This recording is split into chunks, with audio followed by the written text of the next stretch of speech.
Good morning. It's going to be a long day, hopefully a productive day. So I'm Alex Gram. I'm a researcher at INRIA in France, in Paris. And Andy, I'll let you probably introduce yourself. Yeah, I'm a lecturer at Columbia at the Data Science Institute. Well, and we've both been spending a long days and long hours on Scikit-learn over the last few years. So the plan for the day is actually 2 half days. So really briefly going over what's going to happen for you today is actually at the end. So this is pretty much it. We try to split the notebooks or the teaching materials in 2 pieces, the morning part and the afternoon part. We probably have too much stuff to cover. So if we don't cover everything, I guess it's not a big problem. You'll have time to look into it and just send us email afterwards if you have any questions. And I guess we can start. Right? You said 3 years? Many years. Many years. Many years. I was like... No. So just for the story, Scikit-learn was resurrected in 2010 by people at INRIA, including myself. And Andy was doing a PhD in Germany and felt that he needed to contribute to something bigger than his PhD, and started to work on Scikit-learn also weekends and evenings to make it what it is today. Right. So I guess we can start. So I kind of assume that you all know how to start a Jupyter notebook, and you can also all see what I have in my screen right now. Do I suspect correctly that you can all do this? Who needs help? Okay, seems to be a very easy audience. Let's see how far we can go. All right, so without any surprise, we'll start with the first notebook, which is kind of a hand-wavy explanation of what is machine learning. So I guess you've all heard about machine learning in various contexts. We'll try to start really from the beginning and see how it connects to what you can do with Scikit-learn, the API, how you evaluate models, what it is to learn and what it is to predict, and what is to have a machine learn something from examples, which is the core of machine learning, which is you give samples, observations to the machine, and the machine tries to infer something from all these database of data in order to make a smart decision. So it's meant to be very interactive. So if you have any questions, just feel free to interrupt me, or I guess Andy later in the morning, and we'll be happy to make a side conversation to see if we can clarify some aspects. So the idea of machine learning is to be able to generalize. At least it's a simplified view, but it's kind of the big picture for what you hear machine learning, why you hear about machine learning these days. What you see in this schematic is kind of the standard setup of machine learning, or at least one standard setup of machine learning. We'll go over the details later during the day, which is the fact that you have access to some historical data or some data that you've collected, or you've paid someone to annotate it, or you found a clever way to annotate the data. And in the end, you have some training data, which are your observations, and some enriched metadata that you have on top of this that we'll call labels. And you can give this data to the machine, and kind of the game for the machine or the algorithm would be to learn to predict these labels. We can see simply as this metadata from the database. So giving a sample, learn to predict this metadata, these annotations. And then if you see a new observations, a new data point in the future or coming from a different place, can you predict the metadata for these new observations and do it correctly? So there are plenty of examples of this around you. So predict if an email is a spam or not, if your self-driving car should turn right or left. This is typically the types of decisions that you're going to ask the system to make based on historical data. This idea of predicting on new data is what we call generalization. So you want to generalize what you've seen to new data. So it means that you cannot really learn by heart. Okay, if you learn by heart, you really assume that everything you're going to see in the future is exactly what you've seen so far, which is really unlikely to happen. And then the question is, how do you evaluate the performance? We'll cover this in great detail. It seems like a simple thing to do. You just quantify a metric.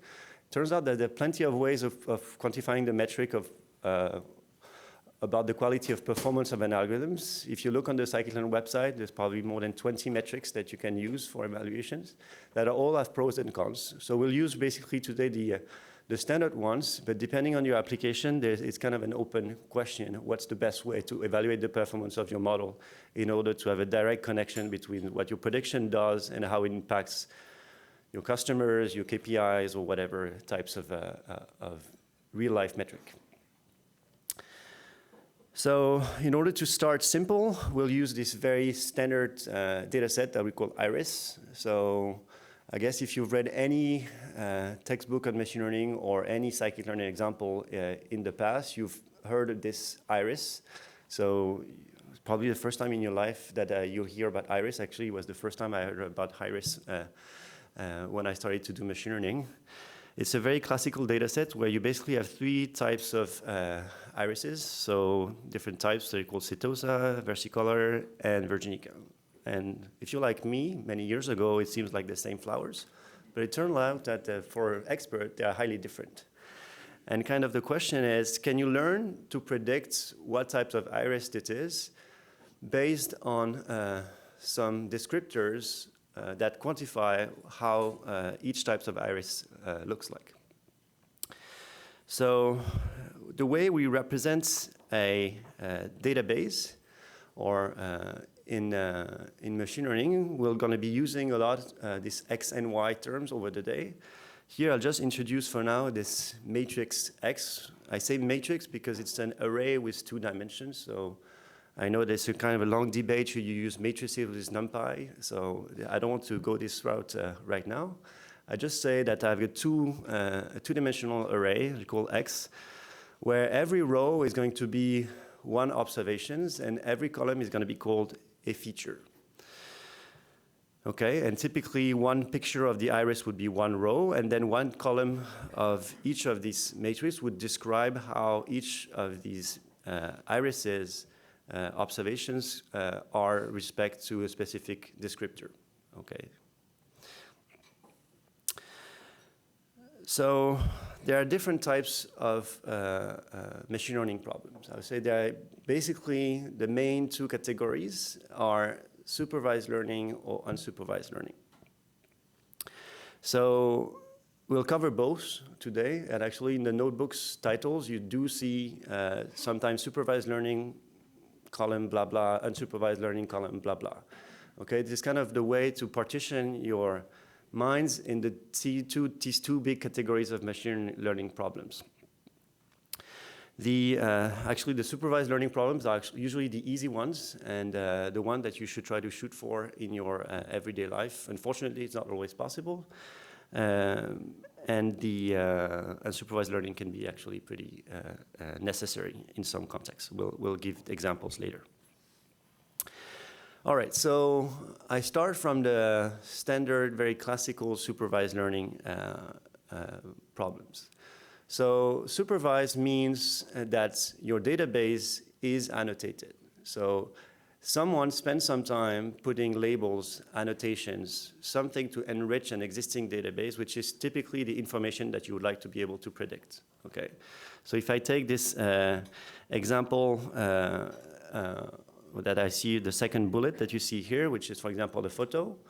You take a picture of someone and you're ask someone with his favorite applications to say, is it your mom, your dad, your brother, your sister, whatever. Okay, so you add these tags to these images, and now your database is annotated. Okay, and the game for the system in the context of supervised learning would be, given a new image, can you predict if it's your mom, your dad, or sisters, or etc. The types of supervised learning problems are actually more than 2, but the classical ones are these two ones, which are called classification and regression. What I described with the picture of your mom and dad, etc., is typically a classification problem because there's only a discrete set of options that you want to predict. So is it label 1, which would be your dad, label 2 would be your mom, etc. Okay, so if you want to predict among your family, which is probably less than 10 people in your close relatives, then you have 10 labels, or less than 10 labels. So you want your system to predict any of these 10 discrete values. If you have more than 2 labels, you will say that you're in a multi-class classification problem. If you only have 2, then you're in binary. A typical binary example would be spam or not spam, okay? Or what else? It's probably good enough. I liked your imagination. Think about what could be any types of classification problem in your everyday life. I think a lot about my emails, given the amount of emails I get per day. This makes me very anxious, actually, but a different story. And so the other types of supervised learning problem is what I call regression. So regression is that you see here highlighted is the case where what you try to predict is a continuous value. Okay, so for example, you want to predict the price of a house given a number of descriptors that say, what's the, how many bedrooms do you have? What's the size of the apartment in square meters and not in other units? And otherwise I would not understand it. And where is it located? Is it close to the ocean? Is it in the suburbs? Any types of features that you describe the house or the apartment, and you want to use these features to predict the price. Okay, so the price is typically a continuous value, and when you want to predict something which is continuous, you're in a regression setting. Okay. What you could do, just to inspire you to maybe think a bit more about these types of issue, maybe you want to predict if it's a very expensive house or not an expensive house. So you say if the price is higher than this, then it's expensive. It's lower than this, it's not expensive. And then you would cast your regression problem into a binary classification problem. Okay. So these types of decisions that you make is actually your own decision as machine learner, data scientist, you call it how you want it. It's your decision to see how you frame the problem in order to fit your problem into one of these boxes, which is classification, regression, ranking, any types of supervised learning problem. Okay, it's your part of the story. Right. So, and again, when you're in this supervised learning context, you have a training set that you use to learn, and you have a test set in order to evaluate the performance. Okay. The other big family of estimators, models, approaches in machine learning that we'll cover today is what we call unsupervised learning. So unsupervised is typically someone gives you all the descriptors of all the apartments and the houses, and they don't give you the price. Okay. So you need to find a way to learn the structure of the data, to find the apartments that look similar, to cluster them, to find the apartments which seems to be very different from all the others. In one case, you would try to do clustering to find the apartments that look all similar, or if you want to find the apartments that are very different from the others, that would be kind of anomaly detection, or the outliers, the one that look different from all the others. If you're in this scenario, you're in an unsupervised context. Okay, if people just give you the data and there's no clear metadata annotations label that you want to predict or that are available on your database, and you just want to learn something about your data in an unsupervised way, you have to face an unsupervised learning problem. The reality, what I see around me is that a lot of people have machine learning problems or data problems, and most of them come to you and they have unsupervised learning problems because they haven't spent the time or they didn't know that they need to store this information that seems obvious for the expert, so he doesn't put it in the database, or whatever reason that pretty much puts you in a situation where you just get the data and you know there's some information in there, but nobody took the time to structure it in order to pose the problem, frame the problem as a clean supervised learning problem. Okay. So when you're in this setup, you're basically bound to use unsupervised learning, which is still quite useful, but somehow quite harder to. Right? So the examples that we wrote down are like actually pretty far-fetched. I'll start with the second one, which is typically I give you recordings for multiple microphones, and you want to know who's speaking, and basically deconvolve or find what is the instruments or the voices that are in your recording. Okay, I just tell you there's two people speaking, you have two microphones, find me the recording, isolated recording of the two, and that people call blind source separation. And they use techniques like independent component analysis, which is kind of a different way of doing PCA. Okay, so this is really hand-wavy explanation, but just to position this into with buzzwords that you may have heard of. Another very classical topic that we'll cover, I think, briefly today is the question of, given a bunch of text, can you find me the different topics that are in the text? So that's people call topic modeling, and you take all the news articles and you want to find out what are the different topics in these news articles, and you can see this as, and it's actually an unsupervised learning problem. The supervised learning approach to this would be you spend some time adding tags to every news article, like this is sport, this is politics, this is whatever, and the game for the system is, given a new text, can you predict if it's politics, if it's sport, or whatever. This would be a supervised learning problem if you have these tags. If you don't have the tags and you want to infer this from raw text, you're unsupervised and you're back to topic modeling. Okay?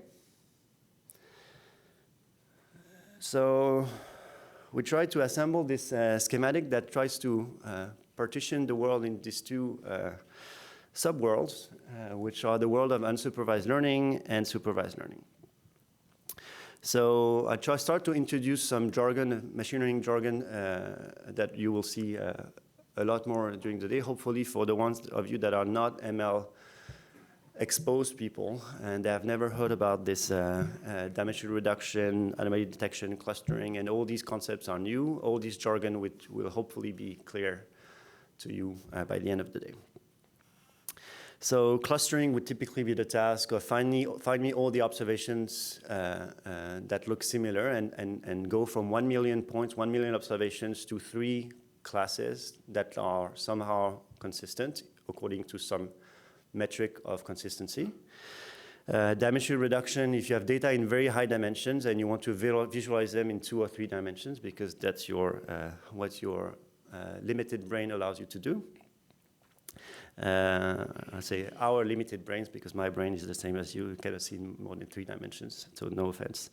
And then the other part, I'll skip the anomaly detection. So I mentioned briefly this problem of anomaly detection. It's again something that very, very often people come to me which says, can you find me what's weird in my data? Okay, so I've got all these terabytes of data. Can you find me the things that I should look at because I don't have the time to look at everything? Somehow you can frame this properly statistically into what people call an anomaly detection, and we'll go a bit over this later this afternoon. And then in the world of supervised learning, I already mentioned regression, classification. There's also another one which is ranking, which is given a few observations, give me the ones which are very relevant and the ones that are really less relevant. So you can see this also as information retrieval problem. This is not currently in Scikit-learn. You can build ranking models using existing estimators, but it's not a clear topic covered by Scikit-learn. Right, so I'm done with this blah blah introduction about machine learning. I don't know if you have any questions so far. Yes. Can you comment on the difference in clustering and association learning? I can't. Andy, do you have a? The question is, can you comment on the connection between clustering and associative rule learning?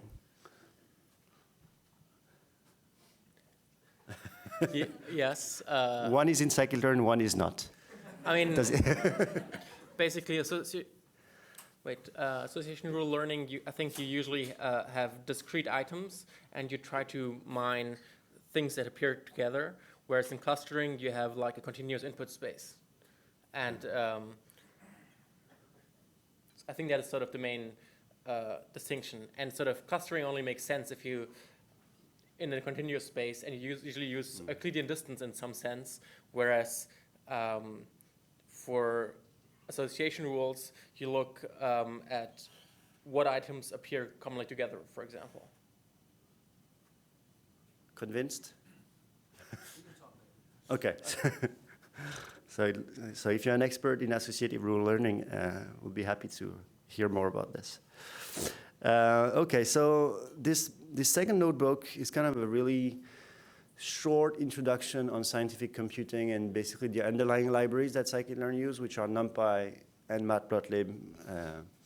So I don't know how much we need to cover this. We kept the notebook in it because it's kind of a necessary thing. Is there people in the audience who have never worked with NumPy? Matplotlib? Okay, so we'll just skip notebook 2 because either you know and it's boring, and either you don't know and it's too short. Okay. All right, let me see if there's anything. Probably this, as all of you work with sparse matrices in SciPy. So if you haven't worked with sparse matrices in SciPy, please just raise your hand. Okay, so maybe I'll just cover this only part, which is sparse matrices. They occur a lot in Scikit-learn. All estimators either accept sparse matrices or return you a nice, friendly error message telling you that you need to you have dense matrices as input to make it work, or it casts automatically to dense, which is maybe a bit dangerous. Doesn't cast? Okay, so it just yells at you in a friendly way. So basically, in different contexts, and the first one that comes to mind is text. Text is a typical use case where you have observations and data, so this X matrix that I briefly mentioned, where a lot of observations actually don't have a certain feature with a non-zero value. So typically, if we work with text and you count the number of occurrences of words, so with this bag of words model that we'll go over it later this morning, there's a lot of text that don't contain a certain word. Okay, so you end up with descriptions of your text where you have a lot of zeros. And if you want to be efficient, it's better not to use a dense NumPy array, but rather rely on the structure that allows you not to store all the zeros. Okay, this is where the sparse matrices happened. There's other places, typically if you look at neighbors and graphs of neighboring observations, neighboring items in your database, you have these matrices that construct the graph of adjacency, and for this, you typically also have sparse matrices. So I'll just execute from the beginning in order to have all the imports that are actually working. So this I'll just go really fast, and I'll just stop at the sparse matrices. Okay, so here I just built for now a dense matrix. And using fancy indexing, I just sparsify my X matrix, which you see here. So I'll let you do the same thing in parallel. Okay? And typically, if you were to use NumPy arrays for these types of data, you would end up spending a lot of memory, or using a lot of memory to store all these zeros.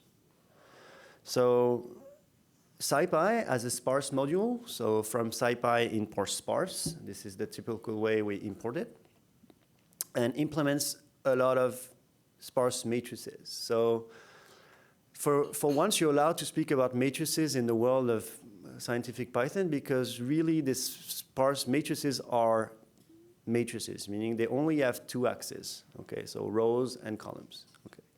You don't really have this concept of a sparse ND array. This is not there. I mean, it exists if you Google it, but it's not in SciPy. Okay.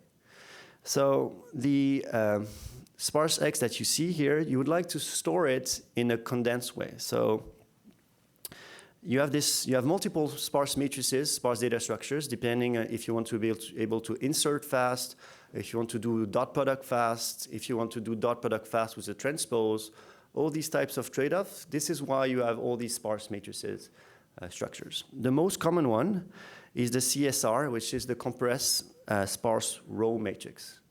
Okay, so where you store the values row by row, and you just have an index that tells you on your array, flat array of values, when do you jump from one row to the other, and then every value to which column it corresponds to. Okay, so which is a bit more efficient than storing for every value the I and j indices. So here, now I've got my CSR array, and if I just print it, it's going to print me the pair of indices. So this is the first row and the fifth column, and this is my value, and etc. And you see that this matrix only stores the values and something that gets mapped to this I and j indices. Okay. And you can go back to a NumPy array just using the toArray method on sparse matrices. So if I just go down a little bit, there are more of these sparse matrices. You have the LIL, which is the list of list matrix. You have the row compressed, the column, the CSC, the compressed on the column axis. You have the COO. I mean, if you want to learn about all this, just go to the SciPy website, and it will tell you what are these different sparse matrices. Typically, internally in Scikit-learn, for numerics, you're going to end up working with CSR or CSC. Okay, depending if you access most of your data on rows or columns, if you do dot products with the matrix, or it's transpose. So if you pass something which is a sparse matrix, which is not a CSC and CSR, what's going to happen internally is going to cast it to CSC or CSR. Enough information? Yes, okay. Good. So I jump to notebook 3, which is representation and visualization of the data. So before doing any machine learning, we're going to realize how to cast the problem and introduce some more jargon and naming conventions that we use in Scikit-learn.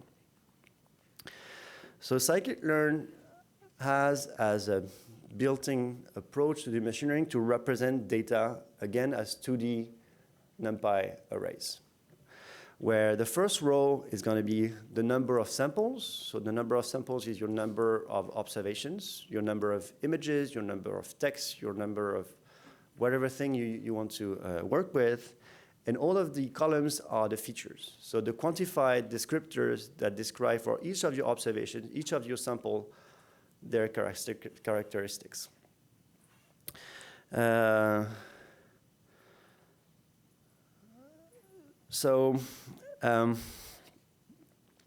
Typically, these features are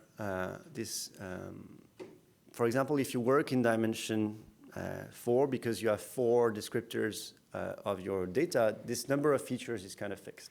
Okay, so it means that if you want to do, let's maybe take a very simple example again with the pictures, and you want to classify if you're mom or dad, and the input of Scikit-learn, if to be able to do this, is going to be always the same number of features. So if some of the pictures have 1 million pixels and some other set of pictures have 2 million pixels, you have to find a way to take these different types of input and represent them with the same number of features. Okay. It's kind of a built-in requirement. And I think I can go back to my favorite iris dataset that you see here.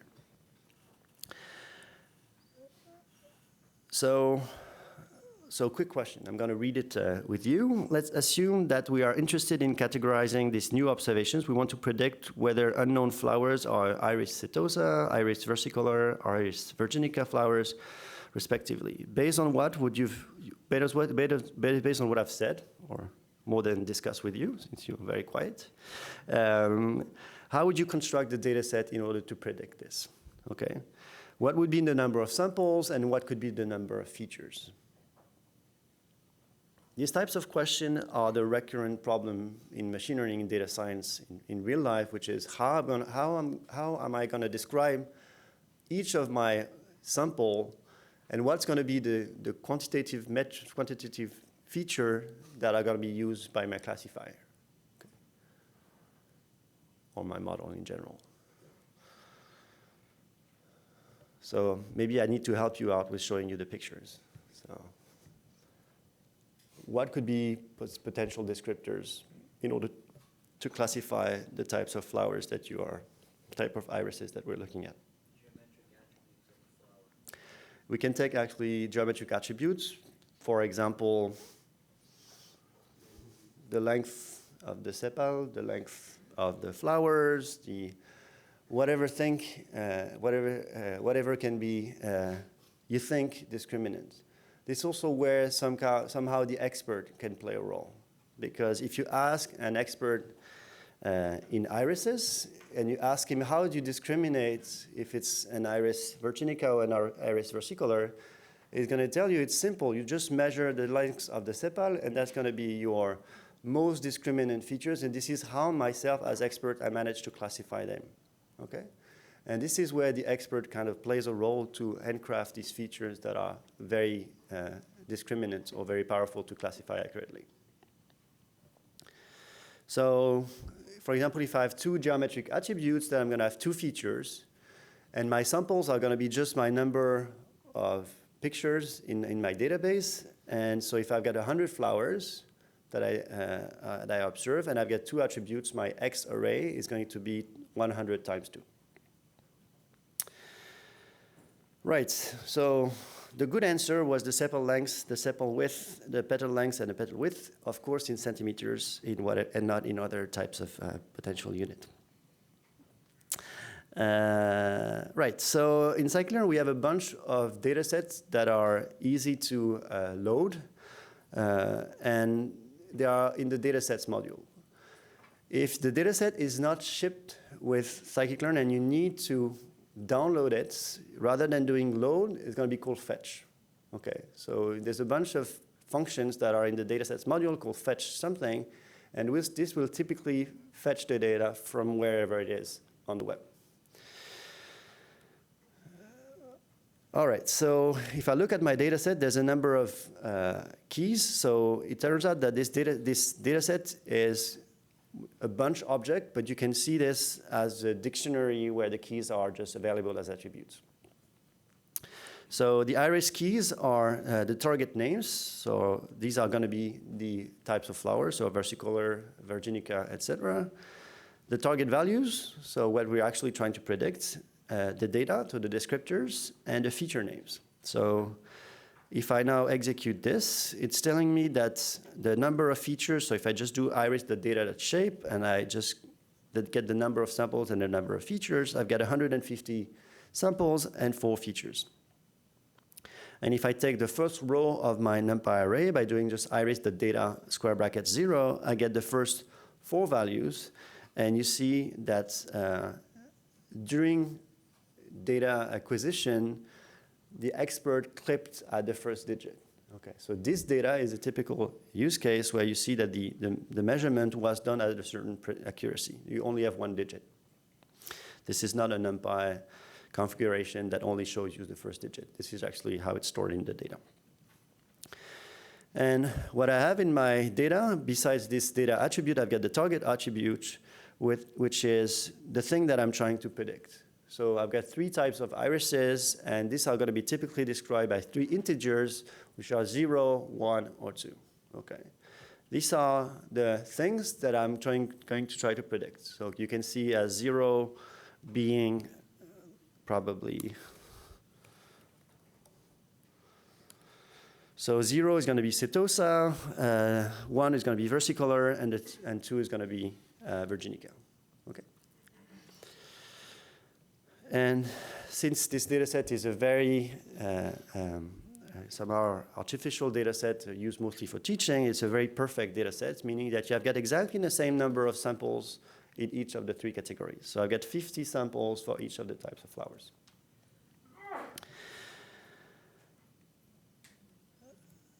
So let's do a bit of plotting in order to understand how my data look like. So this is a bunch of matplotlib lines. Just showing you the results will probably enlighten you about what the code is actually doing. This simple cell is just doing a histogram. Okay, so it's taking one feature, which is here the petal width, and it's showing you the histograms of values in the data set where you color code by the target that you try to predict. So you typically see that the petal width separates quite well the setosa from the rest, and is kind of overlapped in sizes, in width, for the versicolor and virginica. Okay. This is pure visualization of the data before doing any type of clever machine learning. And now I can represent it as a scatter plot where I'm going to use the sepal length and the sepal width. And what I was looking at in terms of histogram is kind of a 1D projection of this. So by just projecting on the x-axis, and now I'm showing you in 2D. So a small exercise for you in order to keep you proactive is, can you change the indices on the cell above in order to find a 2D representation that maximally separates the three classes? Okay, so we tried to convert you into a very simple machine learning algorithm. Okay, can you try the different possibilities and see what separates best the different features? Okay, that's good for me because I don't need to try. Which ones are those 3 and 4? 3 and 2, yeah. 3 and blah, blah, blah. The 3 is the best. Yeah. That's 3 and 0. Do 3 and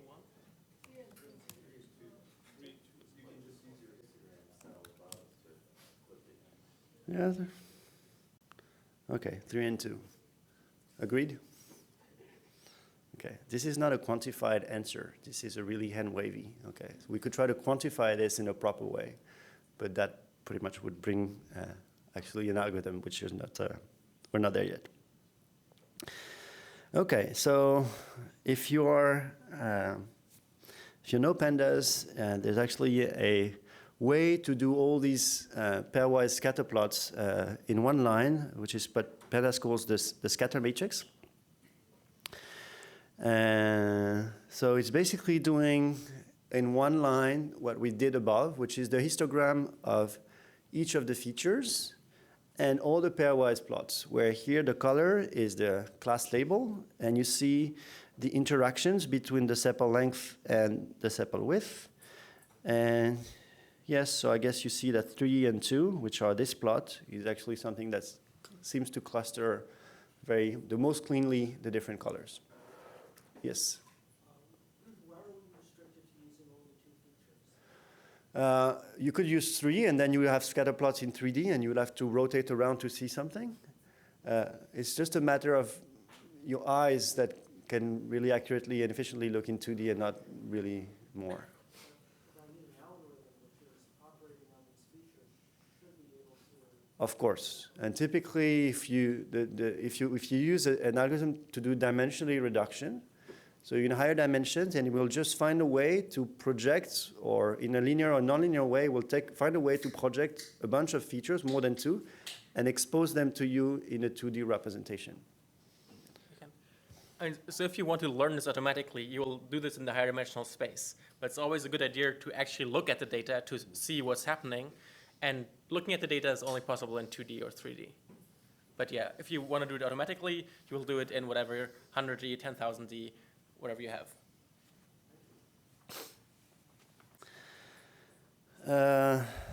Right, so as I was briefly mentioning, there's a lot more data sets that are available in Scikit-learn. In the datasets module, you have this basically 3 types of functions. The load function that load tiny binary files that we shipped in the package, iris being one of them. We'll work with digits also later. The one that's called fetch is going to fetch data from somewhere. So you need an internet connection to retrieve the data. And we also have a bunch of functions that allow you to generate data sets. Okay, we use this for testing, for illustration of algorithms, to do some benchmarks. And all these functions start with make underscore. Okay? So if you're wondering where these files that you fetch end up in your system, they are typically going in your home dir unless you specify it otherwise. And here, for me, it's in Scikit-learn data. So the name of the folder is standard, is Scikit-learn data, and it's my home dir by default. Okay. So if you work on a system when your home dir size is limited, you can change this. Okay.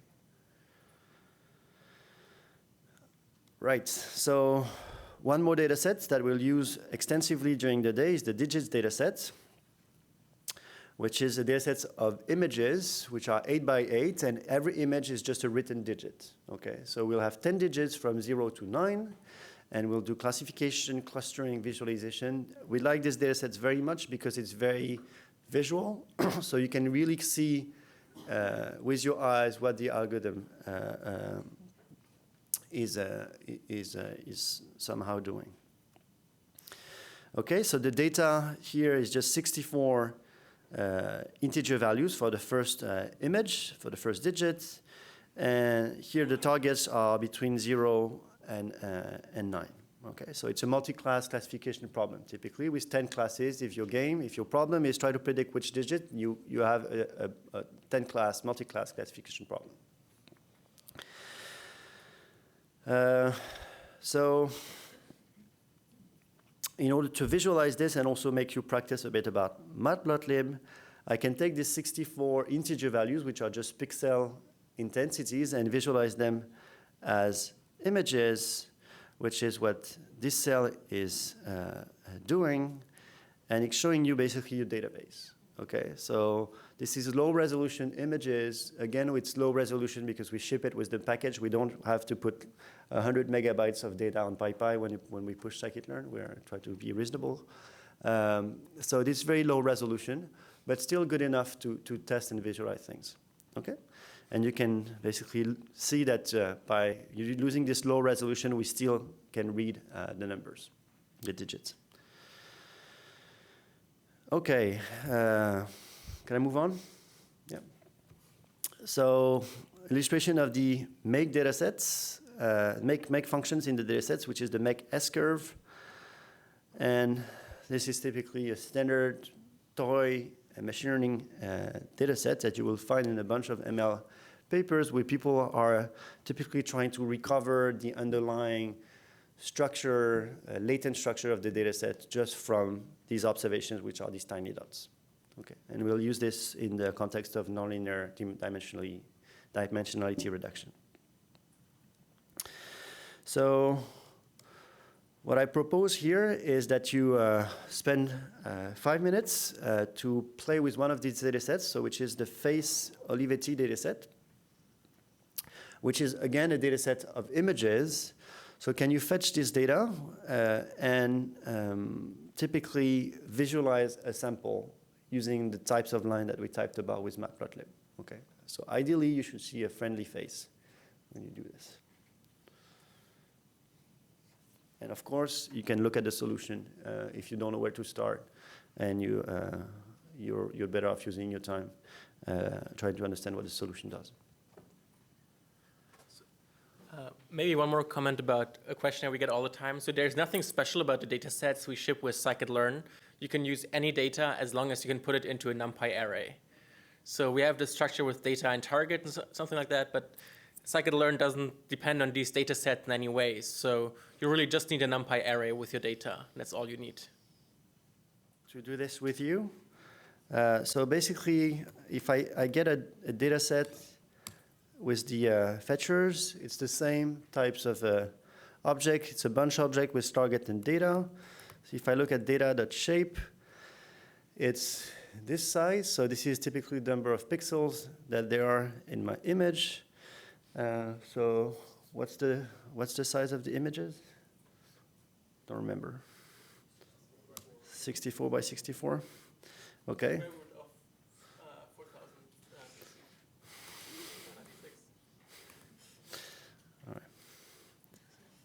Amazing. Okay, so if I just do a plt.imshow of data list at reshape of 64,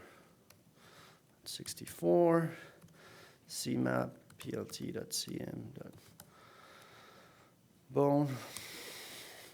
Okay, so this is my first image. Okay, so if I make a for loop, if I want to do it fancy, I can see all my database. Okay, and if you're wondering what's the label for this, it's going to be data.target of 0, and this is subject 0. Okay, how many unique persons that you have in the database? It's 40.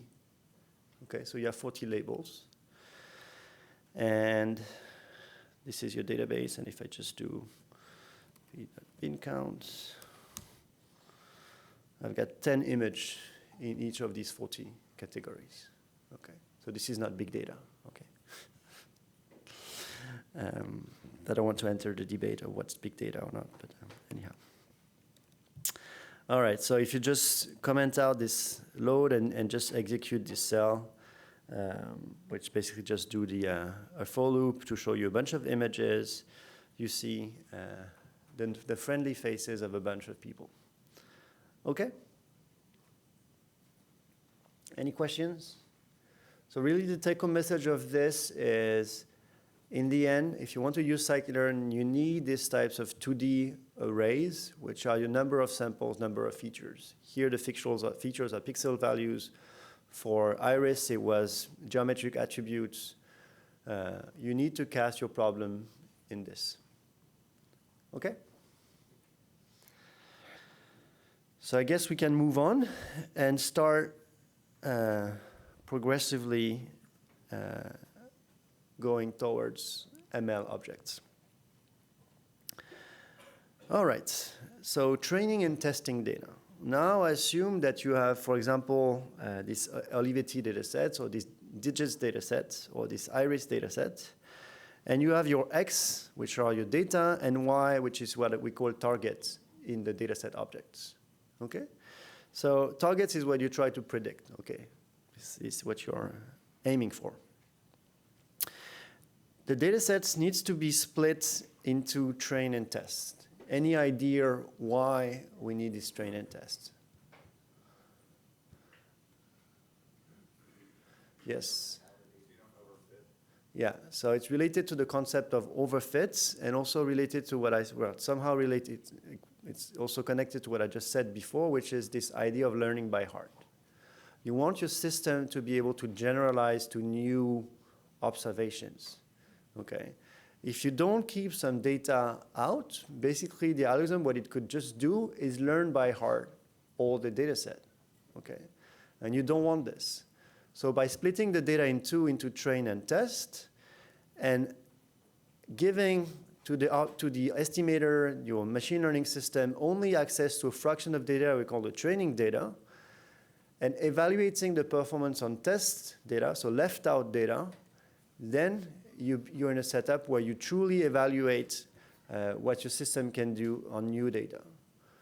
This is only true if the test data is independent from the trained data. Okay, it's kind of a long conversation, but this is not necessarily as trivial as it seems to partition the data in train and test. And we'll come back to this when we mention this issue of cross-validation.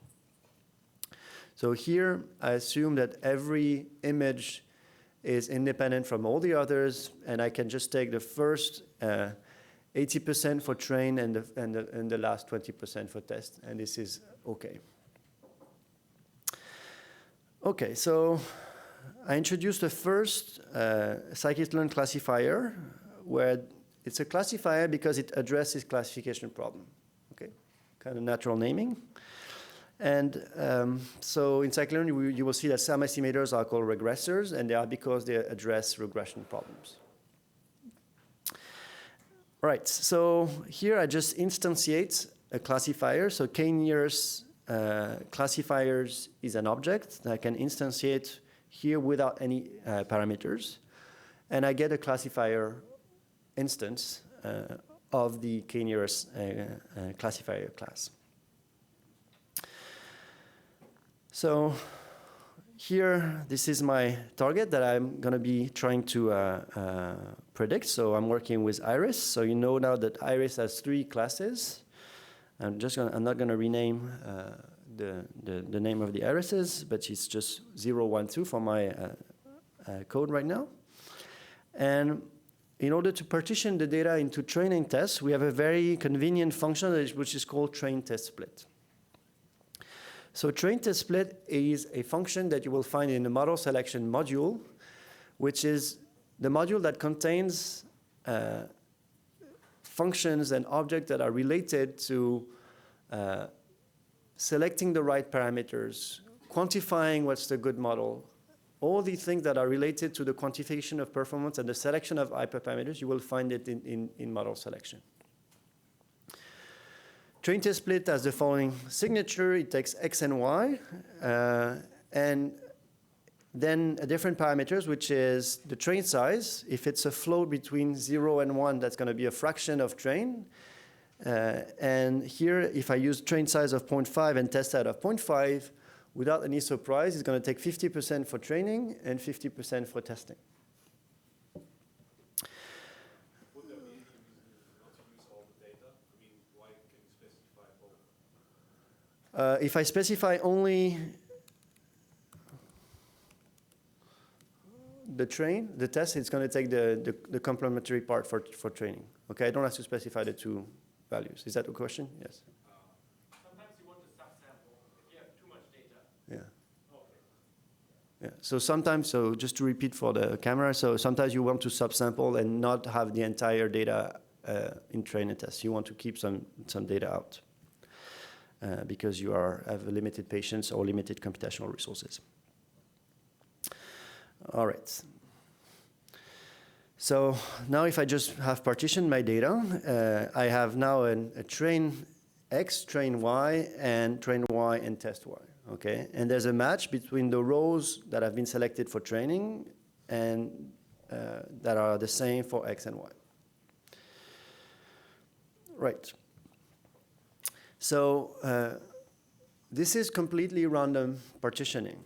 There's maybe one parameter I should comment real quick here, which is this idea of random state. Partitioning is random, but sometimes you want to have a completely reproducible pipeline, or you want to make sure that what you change down the road is not affected by a change in the way you partition the data or any types of random step before.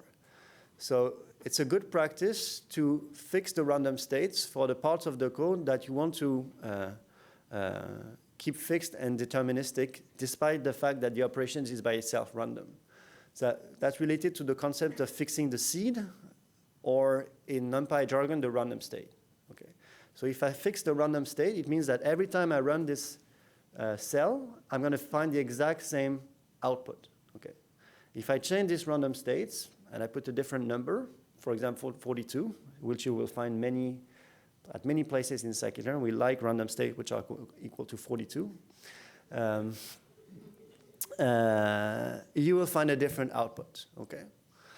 So actually, I'm going to put 42 here because I think it's the best number.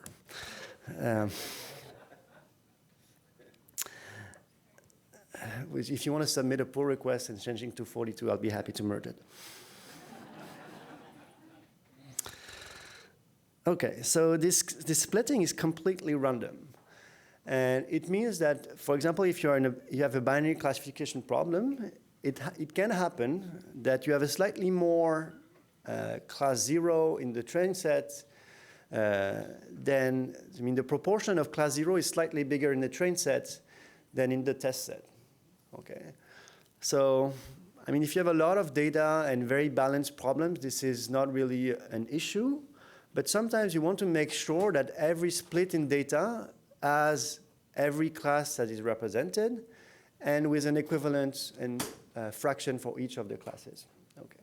So this is this notion of stratified splitting that we will use later, and which are actually used internally to split data when you work with classifiers.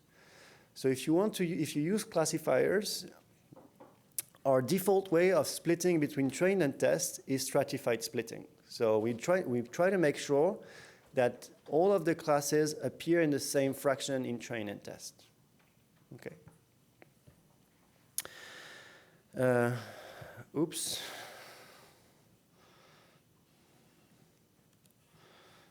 The magic of the notebook. Okay, so here I had typically a perfect balanced data set in the train, in the entire data.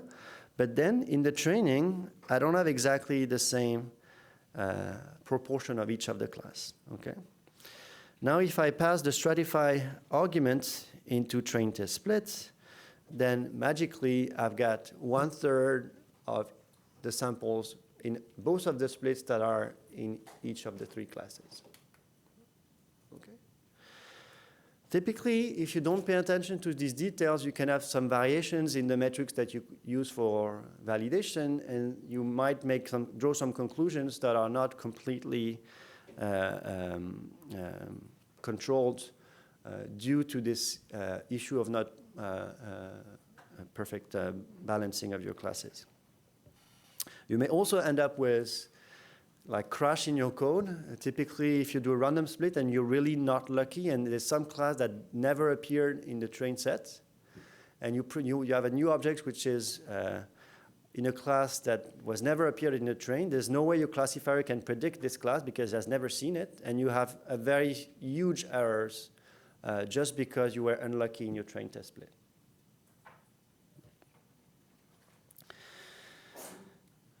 So here, the basic way of evaluating the classifier is just counting the number of times your predictions are correct.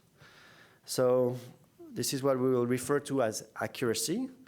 And here, my classifier, which was my k nearest neighbors, and I'll come back to this later. This is kind of a very crude overview of the API and what's going to be doing with Scikit-learn. We'll go back to this. So I'm just fitting my model and then predicting on new data. So I fit on the train data, train X, train Y, and I predict on test X. And the output of this is the predicted Y. Okay, so if I try to summarize, you have X and Y for training, and then I don't give you Y for testing, so you predict with only X for tests, and what you return is a Y predicted, and the game is to have Y predicted, which is as close as possible to Y test, okay? And this close as possible for classification is typically, it costs you 1 if you make a mistake, it costs you 0 if you predict correctly. If you have 100 points and you make 10 times a mistake in prediction, then you have an 80% accuracy. Okay, this is your quantified objective metrics of performance. So here, this is what this model is doing. And sometimes when you do machine learning, I say very often when you do machine learning on real problems, you're interested in trying to look why the model was wrong, or on what samples was the model wrong. Can you learn something about your data set by looking at where the classifier or where the model failed?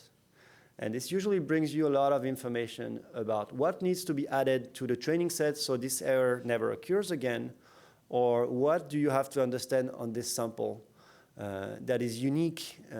And so that can be a quite interesting insight on your data by just opening the box and seeing why the model failed.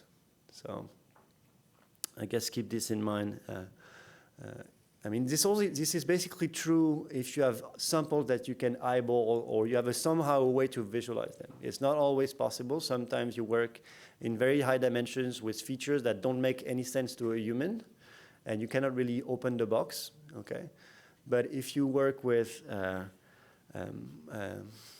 any types of data that a trained expert is used to visualize, or you as a human, you've seen these types of images or these types of sounds since you were a toddler, then you can probably open the box and figure out, or try to figure out what's going on. So here you see the classification results, classes, and let me see what this is actually showing you. This is showing you the incorrect points in dark red. So here the 3 dots are the dots for which there was a wrong prediction. Intuitively, it's kind of expected. It basically shows you that this red dot was actually certainly a green dot, but it was surrounded by gray ones, and the classifier just selected as prediction to predict gray because it was in the middle of gray points.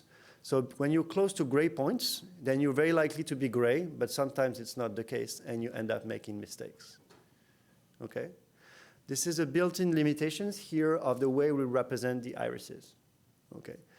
If you want to go around this problem, okay, if you want to find a way to discriminate this blue from the gray ones, the green from the gray ones, and you don't want to have this overlap of blobs, which are the reason of these errors, then we need to find a different way of representing your data. You need to add a feature, you need to do some kind of transformation of the input data so the model can actually work. Exercise. Print the true labels of 3 wrong predictions and modify the scatterplot code which we used above to visualize and distinguish these 3 samples with different markers in the 2D scatterplot. Can you explain why a classifier made these wrong predictions? I guess I gave you most of the answers right now. So maybe I can just repeat, or I give you 2 minutes to digest. Yes. Perfect prediction is not possible, is it? Is there always going to be some error? So can you really have, so the question is it possible to have a perfect prediction? In real life, it's unlikely. But theoretically, if your observations are well separated in space and you have low noise, then you can have a perfect prediction. Okay, so if your data are just, the blue dots are here, the green dots are here, and they are basically very well controlled in like very little noise, and the classes don't overlap, then you can have a perfect prediction with a very simple model. Okay, so prediction accuracy is something that can be high, and I guess the only way to know what prediction accuracy you can hope for is to try. So the goal is to just improve, always going to improve the highest accuracy. So your goal is to improve this accuracy and kind of do a cycle of improvements in order to have this accuracy that increase. You want to add something? You don't have to. No. But often you have noise in the data. So if you label something automatically, maybe this didn't work perfectly, or if the person annotated the data, they made mistakes, and so you can never get back that mistake. So basically, you have always a base level of how bad or how good you can become. But actually, there were like a couple times when people asked me to do a machine learning task, and I did my first try and it was 100% because the task was very, very easy. So sometimes it does happen that the task is very easy, usually not for interesting problems.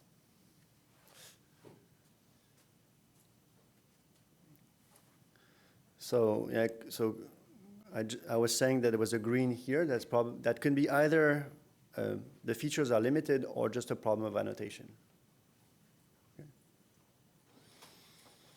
And just a side remark: when you build a machine learning system in real life, the data is not static. Okay, your input data is something that you need to cherish, love, and really work on in order to keep increasing the quality of your input data. Okay. Here, if it's a problem of annotation, you find a way to. There's something on Twitter that I missed. Someone sent a pull request to change the random state to 42. Thank you. Thank you. Thank you. I'll give you a free coffee at the break.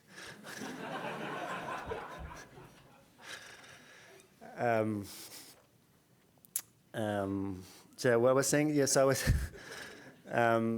You need to really think about how you improve the quality of your input data. The better is the data set as input, the more your model can perform. Okay, so sometimes the model is just what it is. This is what you can work on in terms of whatever infrastructure limitations, runtime, for train time, for prediction time, and you can make a big improvement by improving the quality of the input data. Find a way to do the curation, find a way to have people improving the labels, do cross-labeling and multiple raters, or find a clever way of adding this metadata. I think it's kind of the key in many applications. So, yeah. In classical detection, the ability to correctly decide depends on signal-to-noise ratio. Huh. Signal-to-noise ratio degrades, your error rate will go up, and there's fundamentally nothing that can be done. Exactly. So the question is, if you have your prediction is basically tightly connected to the signal-to-noise ratio. So if you have a high noise, then basically there's the fundamental ceiling, what we call the noise ceiling, that you cannot basically you cannot do better. Okay. So I mean, one type of application I have in mind is if you want to make a prediction and you have a certain noise level, maybe you do the experiment twice and you ask the system to predict on the average, because the average has the noise divided by 2, and then you can do better. Okay? So if you want to have a very high accuracy and you're bound by the noise levels, be less ambitious about the types of prediction that the system can do and ask just more data, or cleaner data, or change a bit the prediction or the task in order to have a very reliable prediction.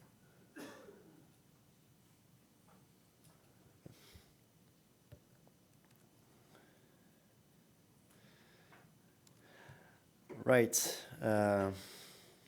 It's pretty much the same. So far, so good? Yeah. Okay. Classification. So I guess it's time to cover a few, in a bit more detail, the problem of classification, and progressively bring you towards machine learning heroes, hopefully, in one day. So we'll cover a few of these classical estimators or classifiers that you will find in Scikit-learn.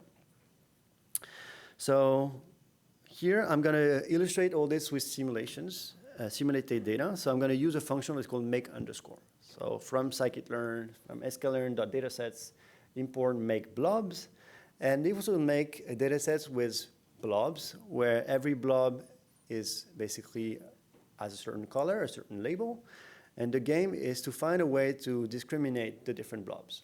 Okay, so that seems probably a bit abstract. But we can actually represent this with a scatter plot. So I've got a noisy blob that you see in red and a noisy blob that you see in blue. And this is the first feature on the x-axis, the second feature on the x-axis, and the label is the color. Okay, so the game is predict the color from the 2D coordinates. So you see that you have some reds that are in the middle of the blue. So typically in a scenario where you think that your system is going to make errors, just if I want to reduce the noise level, I guess I can just do sigma. Let me see the doc of this. Blah, blah, blah, centers cluster STD. So this is the standard deviation of the clusters. So here, by default, it's 1. If I put 0.3, then you have much more separated points, okay? So if you have a low noise, then you see quickly that classification is going to be easy. If I go back to this and I put 2, which now my life is going to be very difficult. Okay? So I'll just go back to 1, which was the default. Right, so all of these dots are independent samples, independent data points that are generated from these blobby distributions. I'm going to separate them into train set and test set, And then I'm going to find one of the scikit-learn classifiers to see how I can discriminate between blue and red. Setup is what I already showed you. You have training data, test data, want to predict, evaluate performance. This you've seen already.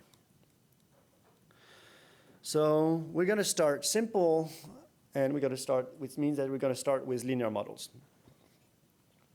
Linear models are simple, but they can be state-of-the-art on some setups, and they are usually very efficient to train and impossible to beat for prediction in terms of prediction time.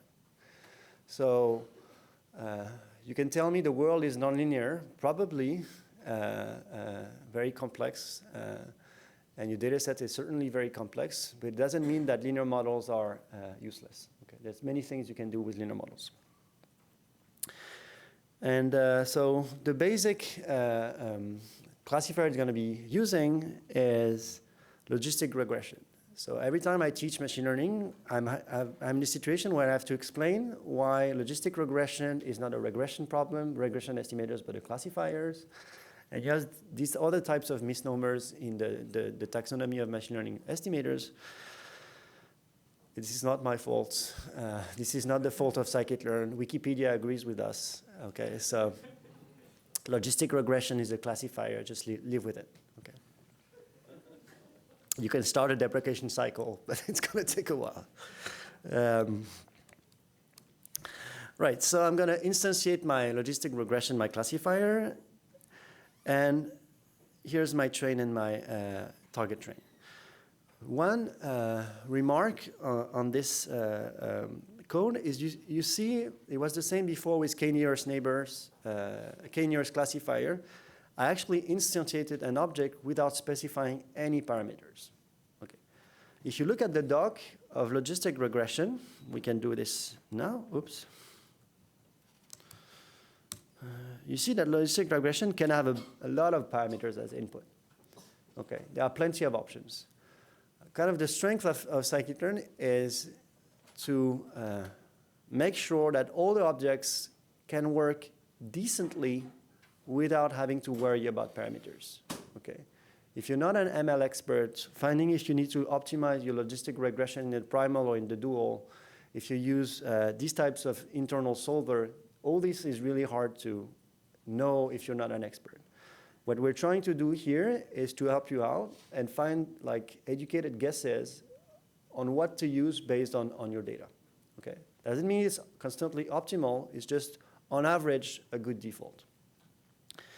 So all the objects of all the estimators in scikit-learn can work without having to set any parameters. It doesn't mean that you should not set your parameters. It means that you will get something that works okay and does not crash without having to worry about every parameters in every option. Right, so classifier. So what you can do with the classifier, if you just inspect a bit the model, you see a number of things, but typically there are some methods that we'll cover in great more details afterwards when we completely cover the API of the scikit-learn objects. You have this fit method, and we also have this predict, which is here. And if you type predict, then you have the predict proba and the predict log proba. So I apologize, Americans or English native speakers told us it shouldn't have been called proba, but prob, because that would be sounds a lot less French. It's called proba because this is typically how we abbreviate probability in French, and it was kind of a silly decision. But, right, so enough of this. I'm going to fit my models, okay? So fitting my models meaning learn, okay? So some machine learning toolkits call this train. We call it fit, okay? Because we fit the model parameters. We learn from the data. So clf.fit.xtrain, ytrain. And once I have a fitted model, what I can do is actually predict, okay? So simple fit predict. And the prediction is something that resembles the train, which is just these integer zeros and one.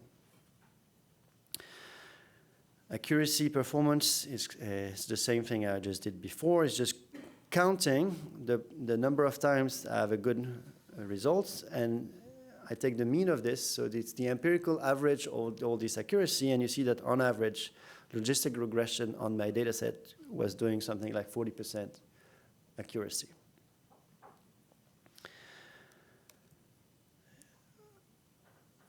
Prediction is nice. We just manually evaluated the score. There's also a built-in method of all the estimators, at least, let's say. The vast majority of classifiers expose a score method. The score method is something that takes data as input and returns a floating point number, just a single value, and the higher it is, the happier you are. Okay? Scores is the higher, the better. Okay. It's kind of a consistency decision across all the estimators. But as soon as you fit, you can score, and this is your direct reward about how good you are. And you realize that if you have a classifier, the score by default will be accuracy. Okay? So there are many ways, again, to evaluate performance. We'll go back to this later. By default, it's going to be accuracy. Okay. I can just say in 1 minute why it's not always a good idea. Imagine you have a data set where you have 2% of class 1 and 98% of class 0. Okay, so you're in a setup where most of your observations are one class, and you have a very tiny fraction of class 1. And typically, usually it's the class that is interesting. Okay, and you want to predict if it's 0 or 1. If you use accuracy, basically the model that is completely dumb and predicts all the time 0 will be accurate on 98% of the cases. So this is really good on paper. Okay, an accuracy of 98% accuracy is just huge. But in practice, this metric is not at all related to what you're trying to do. Okay, and you need to come up with different ways of evaluating accuracy. You can think about F1 score, balanced accuracy. There are many ways to do this, ROC AUC. There are different ways of finding a metric that is more meaningful for what you want to do, typically in unbalanced setups or other ones.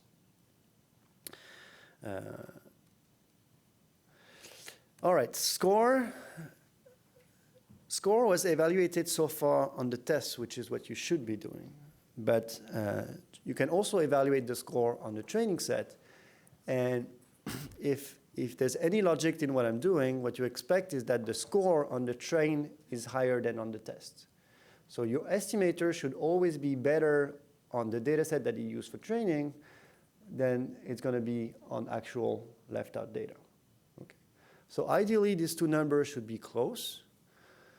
And if any of these numbers, if the training set is much higher than the test set, typically you have 100% accuracy on the train and a much lower accuracy on the test set, it basically means that you learn too much by heart, the training set. Okay? This is related to the concept of overfit, that we'll go back to this later. So, my classifier is a linear model. And as it's a linear model, it means that the decision function, what separates my blue dots from my red squares, is actually a linear function. Okay? It means that since I'm in 2D, it's just a straight line. If I'm in arbitrary dimension, then I'm going to have an hyperplane that separates my two classes. But everything is linear. Okay? So it means what? It means that my separating function is just here, a straight line. I don't know if I have a pen here, probably. But if my data x is just my number of samples, and here I've got just 2 dimensions, so this is x1 and x2, a linear classifier would take a linear combination of the two features. So I'm going to call it beta 1 x1 plus beta 2 x2. He's going to add also an extra term that we call the intercept. This is just a scalar value. And based on this linear combination, it's going to decide, am I blue or am I red? What the logistic regression is doing when you're in binary setup, it says that if this quantity is positive, then I'm going to be of class 1. If this quantity is negative, I'm going to be of class -1. So it means that if I just take the sign of this, this is basically what the classifier learns. So the logistic regression is a way to learn beta 1, beta 2, and beta 0.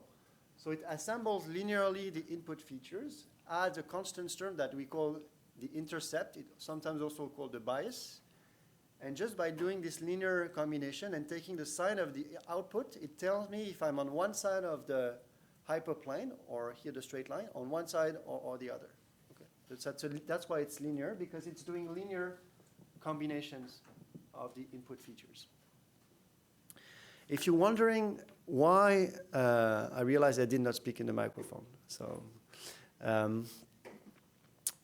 if you're wondering where are these estimated parameters, these beta 1, beta 2, and beta 0s, they are somewhere in the fitted estimator, in the fitted classifier. It turns out that these coefficients, so we call it these coefficients of the linear models, are in the coef underscore attributes. Do you have any idea why we have this underscore at the end of the attributes? Can you state the question again? So the question is why we have this naming that is coef underscore as attributes of the object. So coef stores this beta 1, beta 2, and intercept will store the beta 0. These are the parameters that are learned by the logistic regression. Okay. And so we store them as attributes, and somehow we added an underscore in the end. Because they're only available after fitting? Yes. So it's because they're available after fitting. It means that they depend on input data. If you inspect the scikit-learn objects, you have a distinction between attributes objects that are parameters provided by the users potentially in the init or via the setParam method, and what comes from the learning step. So what comes from the estimation or the inference, you call it however you want it, but it's something which is data dependent. So every estimator, if it has an attribute which ends with an underscore, will have gotten this attribute after fit. It's not present when you instantiate the object. It comes afterwards. And basically fitting the estimators, it means populating all these attributes, so when you predict, you can reuse them for prediction. Yeah, is there any reasonable task that you would solve with a linear estimator? Yes, typically for text, for classification of text documents, which are in very high dimensions, these are really hard to beat models. Typically, so let me try to give you an intuition of why I think about text or why I would think about other types of application. If I'm in dimension 1000, and I've got 1000 points, okay. I want to classify, so let's say, probably start easier, we'll start in dimension 2. I'm in dimension 2 and I've got 2 points, one blue dot and one red dot. Can you classify the blue and the red with only one straight line? You can always do this, okay. Now you basically make the same reasoning in high dimensions. If you have less samples than the dimension of your data, you can always find a linear way of separating them. Okay, so if you can do a perfect classification with a simple model which is linear, it's very likely by going nonlinear you can achieve the same training accuracy, but you will be much likely to overfit on left out data. So if you're in scenarios where your observations is not, you don't have a crazy amount of training data and you are intrinsically in very high dimensions, then linear models are actually very powerful. Typically, I work myself a lot on imaging and neuroscience problems, and I'm typically in setups where I have a very scarce data set in the number of samples, because samples are very expensive to acquire. It requires training, scanning time, and things that are expensive. Just mean keeping people in the system for a long time. But intrinsically, the types of data that we collect are in very high dimensions. Okay. And linear models are typically our models of choice for these types of setup.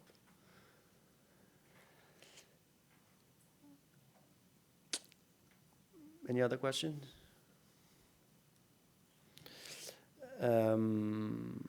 All right, so another classifier that I'm gonna cover in probably a bit more detail than what you've seen before is the k-nearest neighbor classifier. Here using a 1 nearest neighbor, and it's just the same logic. I'm gonna fit, and then here, this plot just illustrates what the decision function is going to be. So what this code is pretty much doing is try to predict on every pixel of this image and show you what is the decision function. This decision function is illustrated with this black line that you see here. And you see that it's not a straight line, okay? So the k-nearest neighbor is something that is a nonlinear model, in the sense that it offers you as nonlinear separating functions. And here, I don't know if I can zoom a bit more, but you see that around the blue dot, this blue dot will be, around the blue dot, I'm going to separate. I'm going to predict blue just because I'm using the 1 nearest neighbor for prediction. Maybe I should spend 1 minute giving a tiny more details about k-nearest neighbors. So really briefly, it's kind of something that you would do naturally if you had to come up with a classifier and you had never heard about machine learning or statistics in your life. Okay, you have a bunch of data set. You have a data set, and I give you new observations. And what you do is that, okay, in this new observation, in everything I've seen so far, which of my point is the closest to this new observation, this new sample? And you look in your drawers and everything you've seen so far, and say, so this is the one that looks the more similar. Okay. And then you look at the metadata, you look at the attribute of this sample, say, it's a blue one. So it means that if what I've seen so far, the closest observation is blue, then it must be blue. Okay? So this reasoning is pretty much what the k-nearest classifier is doing. It's trying to predict based on the nearest point that you've seen in your training data set.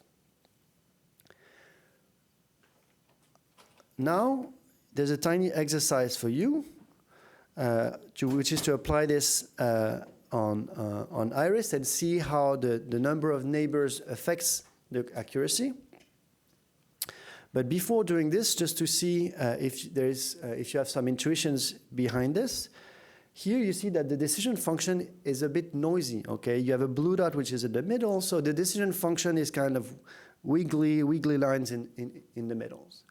So it seems like to be unlikely to be a true optimal decision. If you had to draw yourself this separating function, you would probably cut it here. Okay, so you wouldn't have these wiggly lines here. So how can you fix this? What would you change in the nearest classifiers to fix this? Yes, you're going to increase the number of neighbors. And so if I just do 3 and not 42, because that would be too much, unfortunately for me. If I take 3, then suddenly I have a much more regular line. Okay, so this value that you can tweak is a parameter that can allow you to improve the performance. It's related also to the concept of regularization, which pretty much says that you want your decision function to be somehow simple. Okay, smooth. Right, so let's take 5 minutes for you to play with k-nearest classifiers, do some fits, predict, play with number of neighbors and see how much it affects your train and test score. So you're going to need to call iris, make a train test split, fit on train after setting the number of neighbors, and then evaluating on X test and Y test. Okay?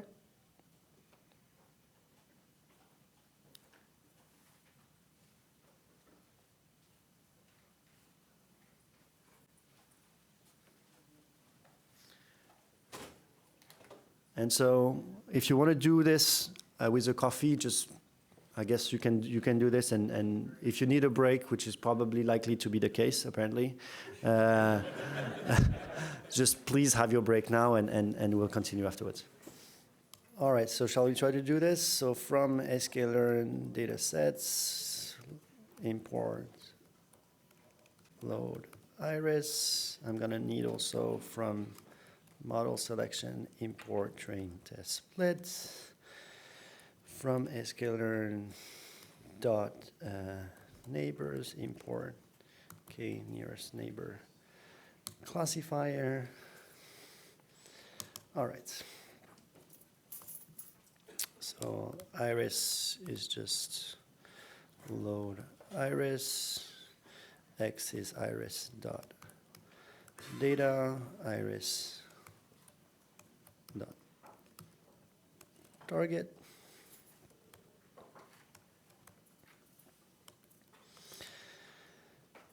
X train, X tests, Y train,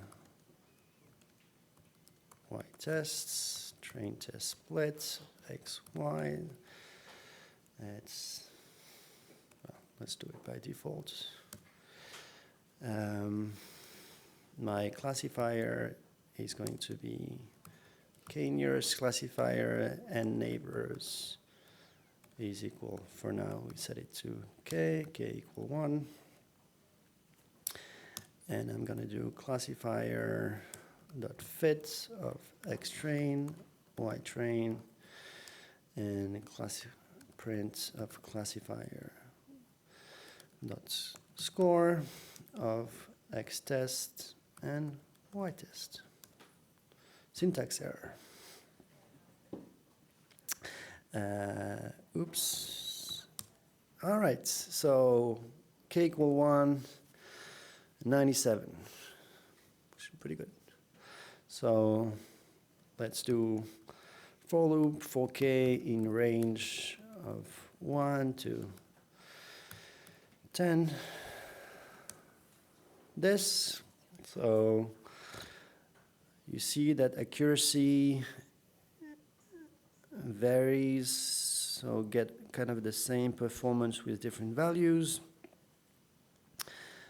So I can do scores, make it a list. And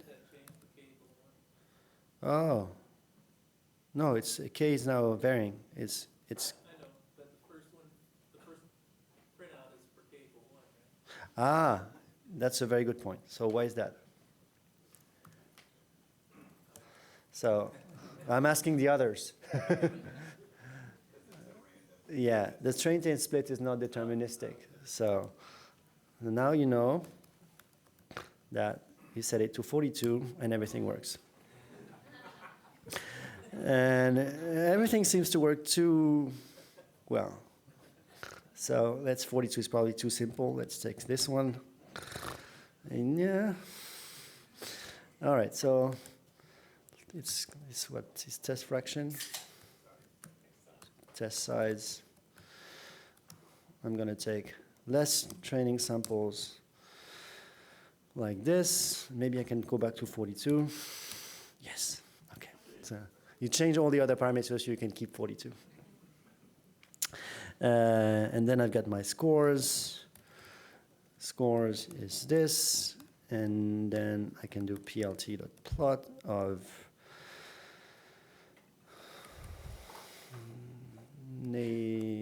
k values. K values is this. Make it a range, and then I'm going to do k values and then scores. plt.x label and neighbors. and plt.ylabel accuracy. What did I mess up? Oops.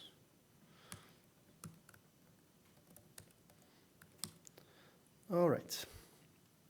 So you see a curve. You see that 3 neighbors seems to be better, but it's kind of a wiggly line. So welcome to real life of interpreting the output of your classification score. Any idea why you should be cautious about this? If I change the random state, I'm going to change the picture in the end. Okay, that's the internal variance variability in the things that you're looking at. You're in the world of randomness and stochasticity of the training set and the test set. It means that every value you look at has a certain uncertainty, which depends on the number of factors. The size of your training set, the noise level, the size of your test set. The more data you have, the less variance uncertainty you will have on these metrics. If I use a lot more test data and I evaluate on very large test data, then I've got very little uncertainty on the quantification of the metric. Okay. So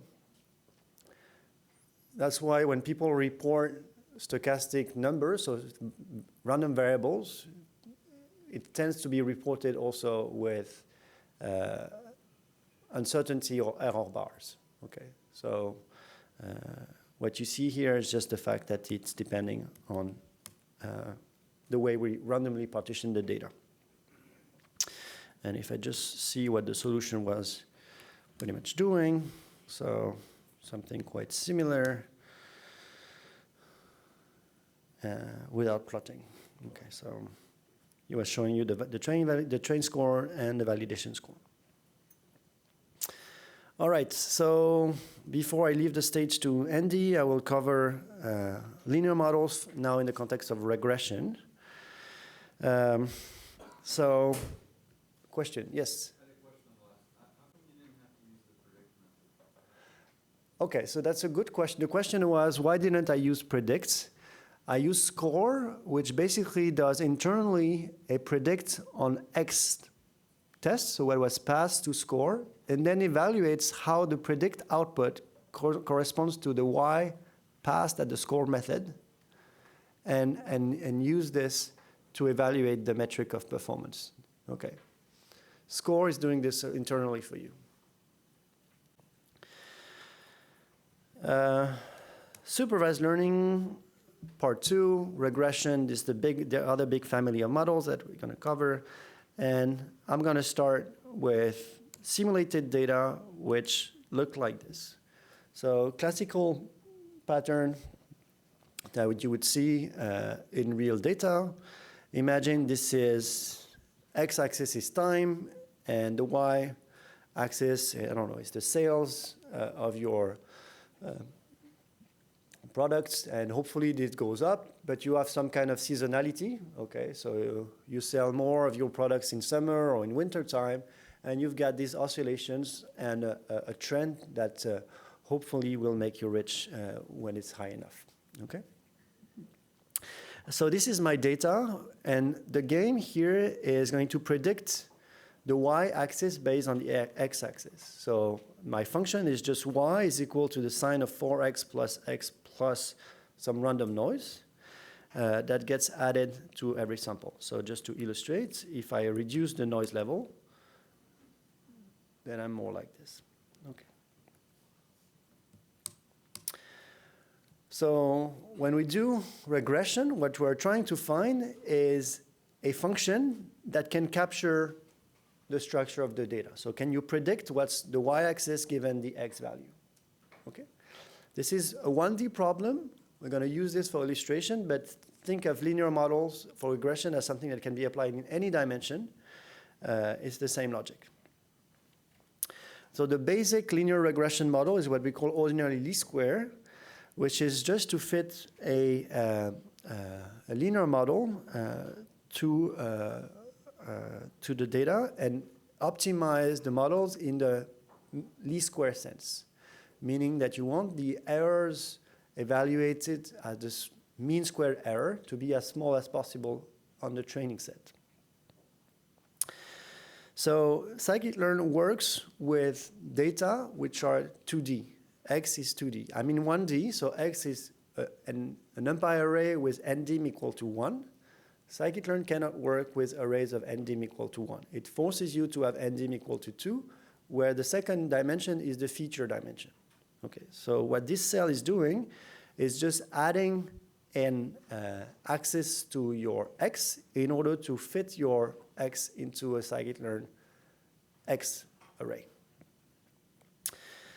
Then I'm going to split my data with 42. So you see, good number again. And I'm going to use my favorite baseline object, which is linear regression, so which is just doing an ordinal least square. And I'm going to fit it on the training data. So I'm going to fit, same logic, fit of X train, Y train.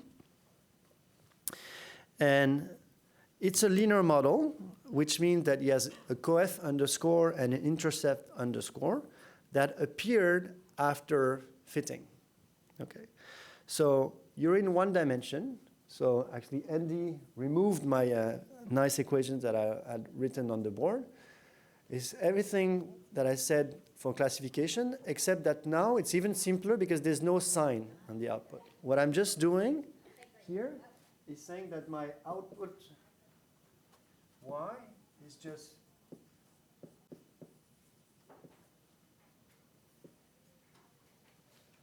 so my output y is just linearly expressed as beta 1 times the x value plus a certain offset, a certain intercept that defines what my model actually does. So I'm in 1D, so I've got only beta 1. So this is the beta coefficient, which is 0.9, and then the intercept, which is 0.44. So I simulated with a sign, which is 0 mean, and a coefficient of 1 for x. So what this model pretty much captured is just the linear trend in the data. Let's open the box and see how it's performed and what it actually did. It's a linear model, so it tried to fit a straight line to the data. I can evaluate the prediction on the test data and see how it's, so it's actually the prediction on the train, and you see that every blue dot was predicted as a straight line on this orange dots. I can evaluate on the test sets and show here now the prediction on the test set, which are not aligned exactly at the same position on the x-axis, and you still see this linear prediction. Right, so how do you evaluate the performance? Mean squared error. This is a choice. This is not a necessary part of how you evaluate. This is the typical choice that you would use for the model, and I realized that this is not doing a mean squared error. So there's actually a bug, not a feature, it's actually an actual bug. So because the score, so let's see if the bug can be isolated with a tiny snippet. So if I just do the ypred and I do regressor.predict of ytest and do np.mean of np.sum of ytest minus ypred. It's not a bug, it says above exactly what it is. Oh, okay. So It's just not intuitive. So it's just probably weird that we mentioned the formula of mean squared error just above a line which doesn't compute a mean squared error. So what this paragraph that I just skipped is actually telling you is that the score method for the regression is using what we call the R2 score. Okay, this is a score which has a maximum value of 1 that can be also arbitrarily negative, And it follows the philosophy of Scikit-learn, which is a score, the higher the better. Okay?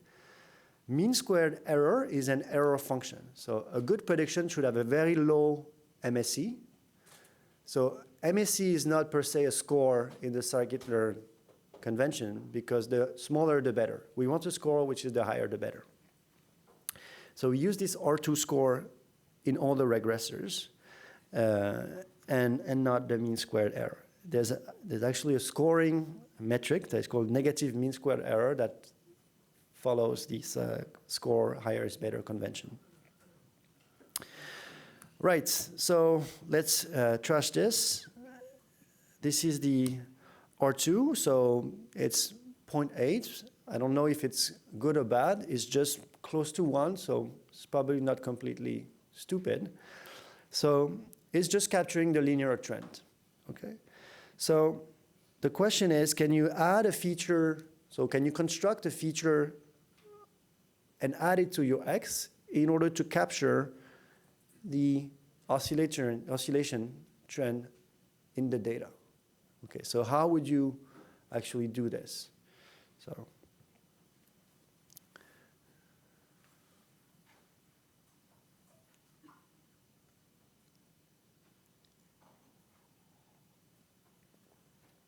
So in other words, you can stay linear and capture something that looks like an oscillation. Okay, you just need to construct a nonlinear feature of the data that can be linearly combined in order to have a nonlinear prediction from the input. Yes? So when I construct my data set, right, what if I accidentally put into two highly correlated features? So the question is, what happened in my data if in my data I have highly correlated features? Yeah. So for most models, if you want to predict, the prediction will not be significantly affected by just having the fact that two features are duplicated. So in practice, it's probably better not to store both if they are really completely correlated. So in terms of storage or whatever, that can be a good idea not to store both correlated features. In practice, I would just keep them, and it's unlikely to strongly affect the models. Well, at least most models. Some models that assume that every feature needs to be independent, and models like naive Bayes could be strongly affected by duplicated features, but I would say most models will not suffer too much from this. So I mean, the linear regression, the coefficients will probably be less meaningful, but the predictions will still be good. But I think most people that are interested in predictions will not use linear regression. Actually, there's like more advanced versions of linear regression models like Rich and Lasso and Scikit-learn, and if you use them, it basically doesn't matter. I just loaded the solution. I'm just explicitly constructing this new feature, which is the sine of 4 times the input for both train and test. Now I'm learning with data in dimension 2. First column is just the identity, second column is just the sine function. And now my predictions are what you see in orange, and you see that the prediction capture the linear trend and also the sine.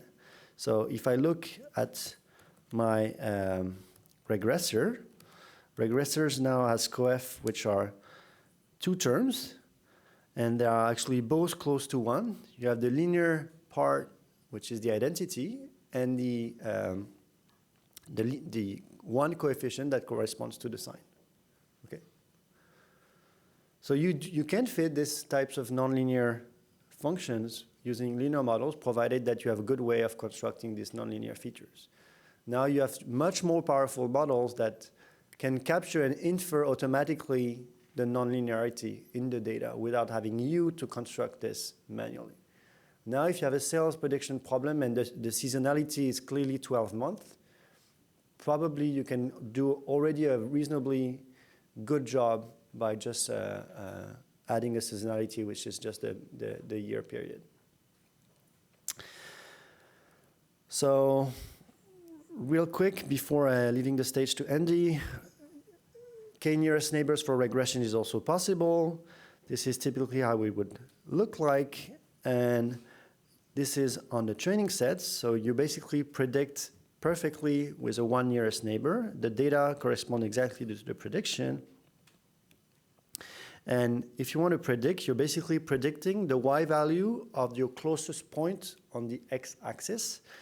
And you see this orange predictions, which also end up being a nonlinear prediction from the input. You can evaluate the score, and since the one nearest neighbor does capture a bit the oscillation, then the score in R2 score is the same. You see, we just call the same score method. Now we have 0.9, we had I don't remember, like 0.8 with the nonlinear model. The nearest does better. You can see how is the score doing with the sign, adding the sign entry, it's probably even better. So I guess we have to hurry a bit. So we're not going to do this exercise, which is to do all this with the data set, which is called Boston. You can be welcome to look at the solution. And if you have any question, one question you can ask it during when Andy's setting up.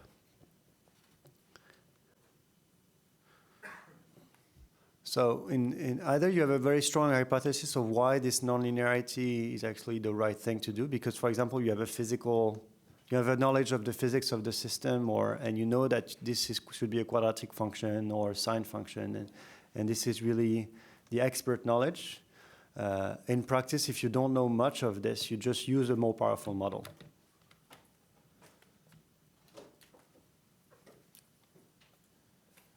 All right, great.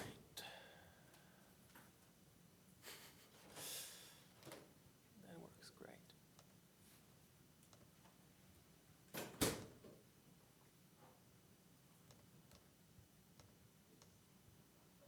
There's a question?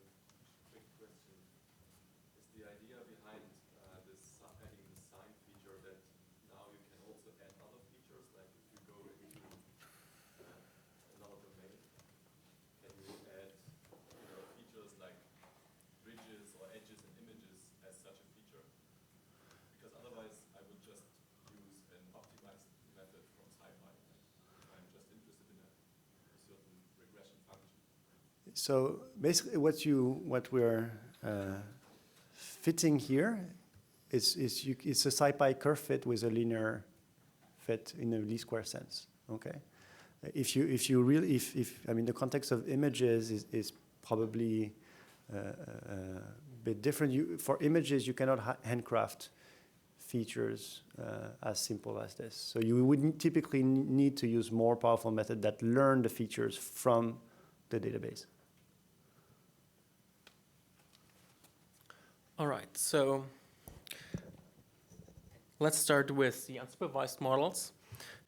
So before we really dive into unsupervised models, we're going to start slow by just doing some general transformation of the data. So the unsupervised models I want to talk about first are unsupervised transformations, where you get some training data and you build a model from the data, and your goal is to extract some different representation of the data. So there's only an X here, there's no Y. And then once you build a different representation of the data, when someone else gives you new data, you can apply the transformation again and get your new representation. This could be the extraction of some features, let's say from images, or it can be trying to reduce the dimensionality of the data for visualization or compression. So the first very simple example I'm going to do is just rescaling the data. For some of the models, it's important that all the features are on the same scale. So for example, we want them all to be between 0 and 1, or we want them all to be 0 mean unit variance. For linear regression, this doesn't matter, but if you use other linear models, that matters. And for some of the more complicated models, it matters too. So one of the ways you can rescale your data that's most commonly used is 0 mean unit variance. And so here there's just sort of the NumPy way of doing it. If I start with some array and I subtract the mean and divide by the standard deviation. I mean, that's kind of easy to write down, but there's good reasons why we would want to do this with Scikit-learn instead. So let's start using the iris data set again. We split it into training and test set. So we have 112 samples in the training data, and we have the 4 features that we had all the time. We can look at the mean and standard deviation and see that right now these different measurements are on somewhat different scales. So the first one has a mean of about 6 centimeter. The last one has a mean of a little bit above 1 centimeter, and they also have quite different standard deviations. And so if we want to rescale them, the class in Scikit-learn to do this is the standard scaler from the preprocessing module. This has a very similar interface to the classifiers and regression models that we've seen so far. So it's also a Python class, and we instantiate it, and it also has a fit method. All models in Scikit-learn have a fit method. And so here, instead of passing it x and y, because we only have x, because it's sort of an unsupervised method, we only pass x. Then there's a new method called transform, and transform will take the data you provide and transform the data into a new representation. Here it's just subtracting the mean, dividing by the standard deviation. I call this x-train scaled. The shape is the same as before. You still have 112 samples and the 4 features. And now if you look at mean and standard deviation, maybe not very surprisingly, mean is 0 up to numerical precision, and standard deviation is 1. So the reason why it's useful to do this with Scikit-learn instead of just writing down the formula yourself is that you usually want to apply the same transformation to a test data set. So the scaling is often preprocessing to apply some supervised model like a classifier. And so we first split our data. We computed a mean and standard deviation from the training data, and then we apply the same scaling to the test data. So I can call transform again on the test data, and I get a scaled version of the test data. So this didn't subtract the mean of the test data, it subtracted the mean of the training data. So if I compute the mean of the scaled test data, it's not going to be 0. And so it's, if you want to use the scaling as a preprocessing, it's very important that you apply exactly the same transformation to the training and the test data. And there's a figure here showing why it's important. So this is actually using scaling between 0 and 1, I think, but the principle is the same. This is very small. One second.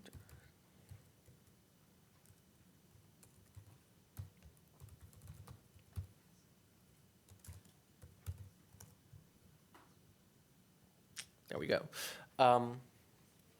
So let's say you have an original data set on the left. This is a 2-dimensional data set, one feature on the x-axis, one feature on the y-axis, and the blue points are the training set, and the red triangles are the test set. So let's say I scale the data in the way I did it above by fitting the scaling on the training data set, and then then transforming the training and the test data set with the same values.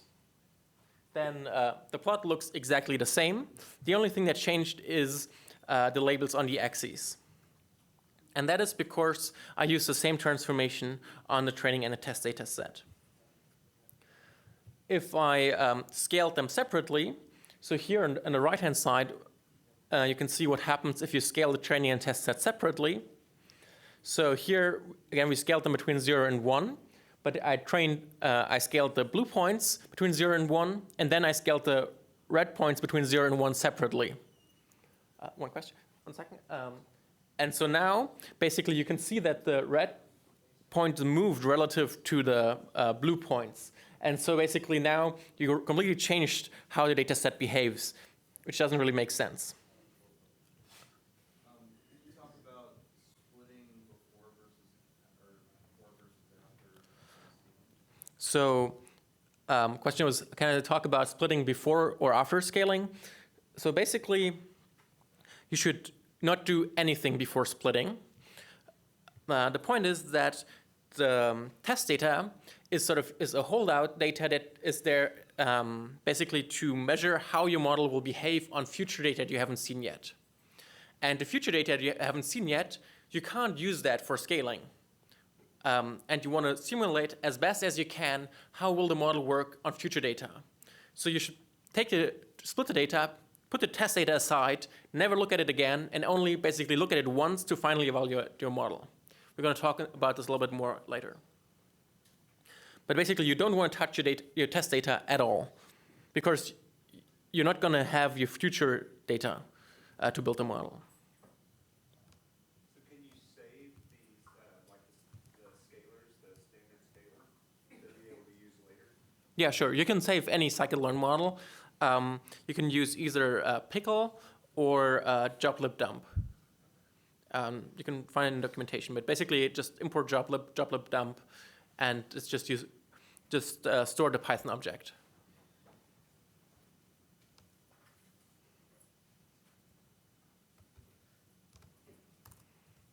So there are several ways to scale your data, and so here are sort of the most common ones.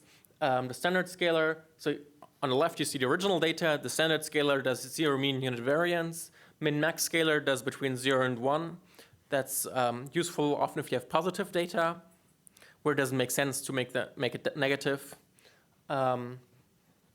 Robust scalar is very similar to min-max scalar. Very similar to standard scalar. It does a median of 0 and then scales the quantiles to 1. This is more robust to outliers. So if you have one data point where someone said, oh, I don't have a value here, let's put in 99999. That happens a lot in real world data. So that can totally disrupt your mean and standard deviation computation, and you don't want that to shift your whole data set. And so if you use a robust scalar, that will basically ignore that because it looks at more robust statistics of the data.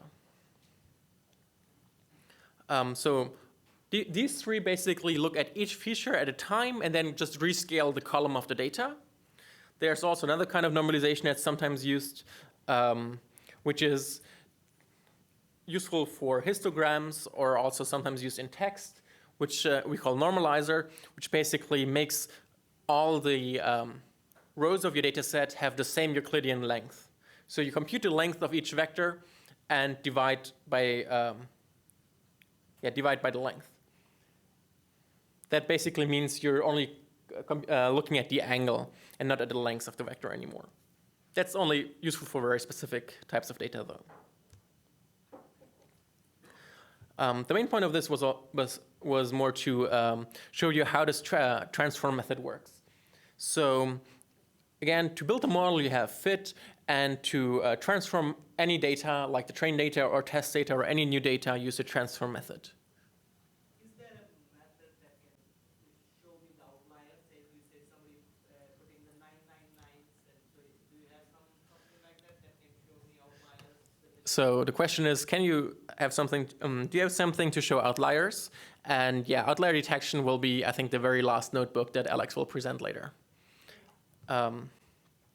So this was a very simple example. Usually you want to capture more complicated outliers, and then it gets kind of tricky. So now let's come to some somewhat more interesting unsupervised learning. Some of you might have heard of principal component analysis. It's a very common method to reduce the dimensionality of your data. What it does is basically it learns the rotation of your data, and then optionally you can remove some of the axes after the rotation. So if you have a data set like the one here on the left, what BCA does is basically it searches the components of maximum variance. That's the directions in the data in which the data is spread the most. You can think of this as fitting a big Gaussian blob and then looking at the axes, the main axes of the variance. And so here you can see the first component is sort of this diagonal x equal minus y or something, and then the second component is orthogonal to it. In PCA, you always find orthogonal components. So you find the first direction of maximum variance, and then basically you discard everything in this direction, and you compute the next direction that has the maximum variance that's orthogonal to it. Is this the same as finding the eigenvectors corresponding to the largest eigenvalues? That's the eigenvectors of the covariance matrix. It's also the right eigenvectors of the data matrix, but it's more, I think it's easier to understand to think of it as the eigenvectors of the covariance matrix. But yes. So here, the transformed data set is basically just a rotation of the data where the first axis, so what's the x-axis now, is the direction of the first component, and the y-axis is the direction of the second component.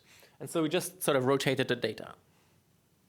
And you can use this for dimensionality reduction by dropping some of the components. Say I can drop now the y-axis. Usually you want to keep the first k components, and the ones that don't explain a lot of the data, that are sort of very short errors, you want to drop them, and you still regain a lot of the information.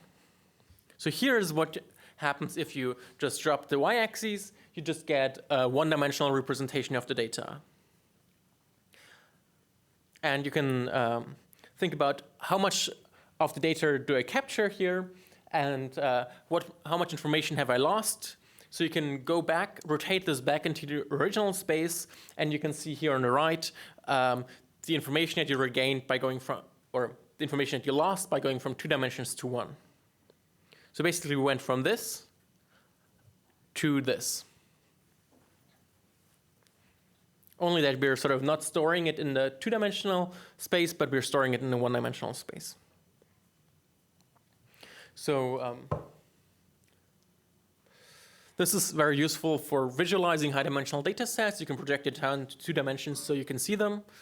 Or sometimes if you want to save computation, if you have a very expensive algorithm, you might find that only a couple principal components explain most of the data. So you drop the rest, and then everything computes faster from then on. So let's walk through how to do this with Scikit-learn. The interface is exactly the same as for scaling. Here I created just some Gaussian blob data. I colored it a little bit differently just so you see how the data is mapped. So the principal components are the same as before. So you have one that's diagonal and then one that's orthogonal to it. We import PCA from the decomposition module. So most of the dimensionality reduction and unsupervised transformations are in the decomposition module. We instantiate it and we fit it. So fitting it on the X blob data set computes the principal components. So now you basically have the direction of the 2 errors. And then you can transform it. And you can see this is the data after transformation. So basically we rotated it so that the x-axis is the first principal component. So by default, PCA keeps all the dimensions. So you can see here there's n components equal to none, which means keep all of them. I can also do n components, well, maybe there's code below to do that. I can do n components equal to 1, and it'll drop one of the components. Yeah, maybe I'll just quickly do this here.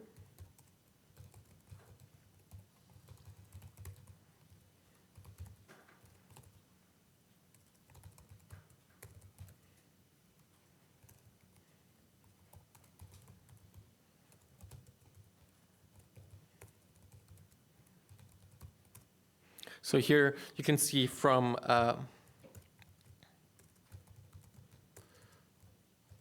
what was before a 2-dimensional data set. By setting n components to 1, I can retain only the first principal component, which is this direction. Questions about that? All right. So what I want you to do is apply this for visualizing the digits data set. So, wait. Oh, no, sorry. Here it is for the digits data set. We're going to do, as an exercise, we're going to do it for the iris data set. So just to remind you, the digits data set is the 64-dimensional digits. And here are some examples.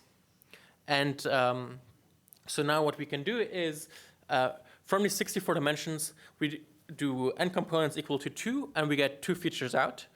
And then we get a 2-dimensional plot where you have the first principal component on the x-axis, the second principal component on the y-axis, and each dot here represents a digit. Instead of a dot, we wrote down the digits so you know which one it is. So this is a completely unsupervised algorithm. We just put in the class labels here so you can see what's happening. So that's just for the visualization purposes. So each digit here represents the projection of a 64-dimensional vector down to 2 dimensions. And so I think it's quite interesting. You can see that some of the classes are quite well separated, even in this projection. So obviously, we lost most of the information because we went from 64 down to 2. But you can see that, for example, all the zeros are over here, and the 4s are over here, and the 1s are over here. Whereas the 2, 3, and 5, they're sort of overlap here. But you can see that even with this completely unsupervised projection of the data, the zeros are very separated from all the rest. So they look very different.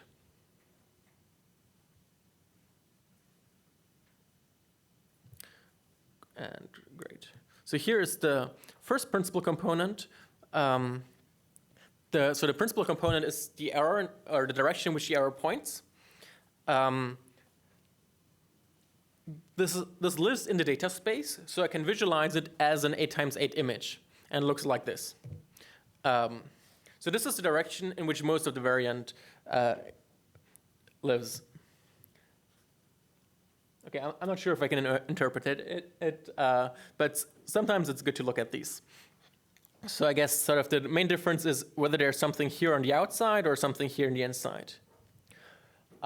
Because these come from some eigenvector computation, and also because they just give you a direction.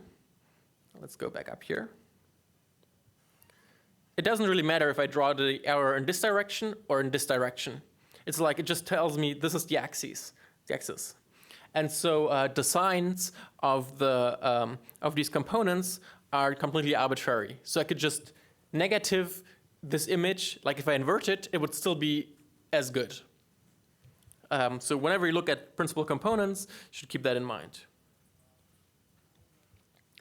And yeah, here this is the second principal component, again a 64-dimensional vector shown as an image. And now you can do the same thing with the iris data set. In the iris data set, you have 4 input features, and you can try to project it down to 2 dimensions using PCA. And I'll give you 5 minutes for that. Where it says compress, it was supposed to say compare. So compare the the first 2 principal components to just using 2 of the original features. So just to go through the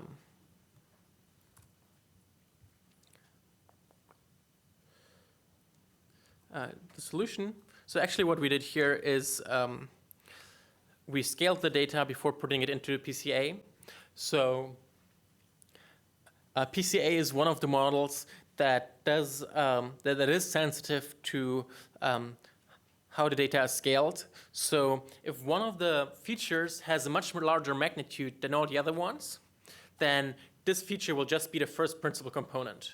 And that's not very interesting. So usually you want to scale your data before doing principal component analysis. But if you didn't do that now, that's fine too. So here we do a standard scalar. We fit the standard scalar. We instantiate the PCA with 2 components. And then we fit the PCA and transform it on a transferred training set. And then we transform a transferred test set. And maybe it would have been better to write this as 2 lines. And this is the visualization you can get out. So again, this was completely unsupervised. The colors are just there in a visualization. And you can see here, as we saw in the other two-dimensional plots, that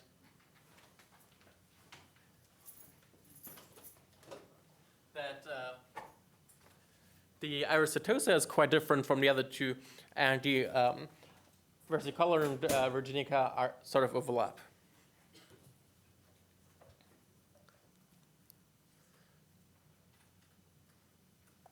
So this is the plot on a training set, and this is the plot on a test set. So if you just want to do visualization, you might not need to split your data into training and test set. If you want to do this as pre-processing for some supervised algorithm, obviously you need to split your data.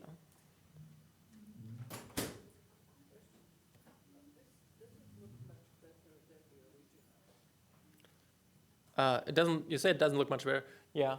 I mean, the point is a little bit that you don't need to pick which are the good ones, and also you know that you didn't really miss a lot. In the original data set, it's already pretty simple, so you can't really improve a lot over that. And now we have only 2 dimensions, right? Yeah. Now we only have 2 dimensions left. Another thing that maybe we should have done here is I want to add is you can see how important each of these components are by looking at an attribute called explained variance ratio. So let's say I fit again on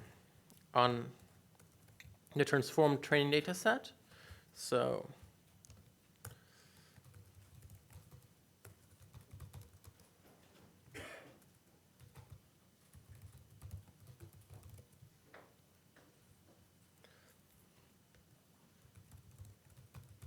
now this fit a PCA with 4 components because the data was initially 4-dimensional, and now I can look at the explained variance ratio, and this will tell me how much of the variance in the data, what fraction of the variance in the data is explained by each of the components.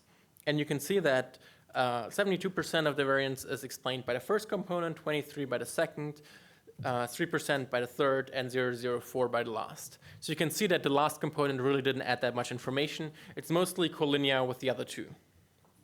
And so maybe going to 2 dimensions didn't really lose a lot of information.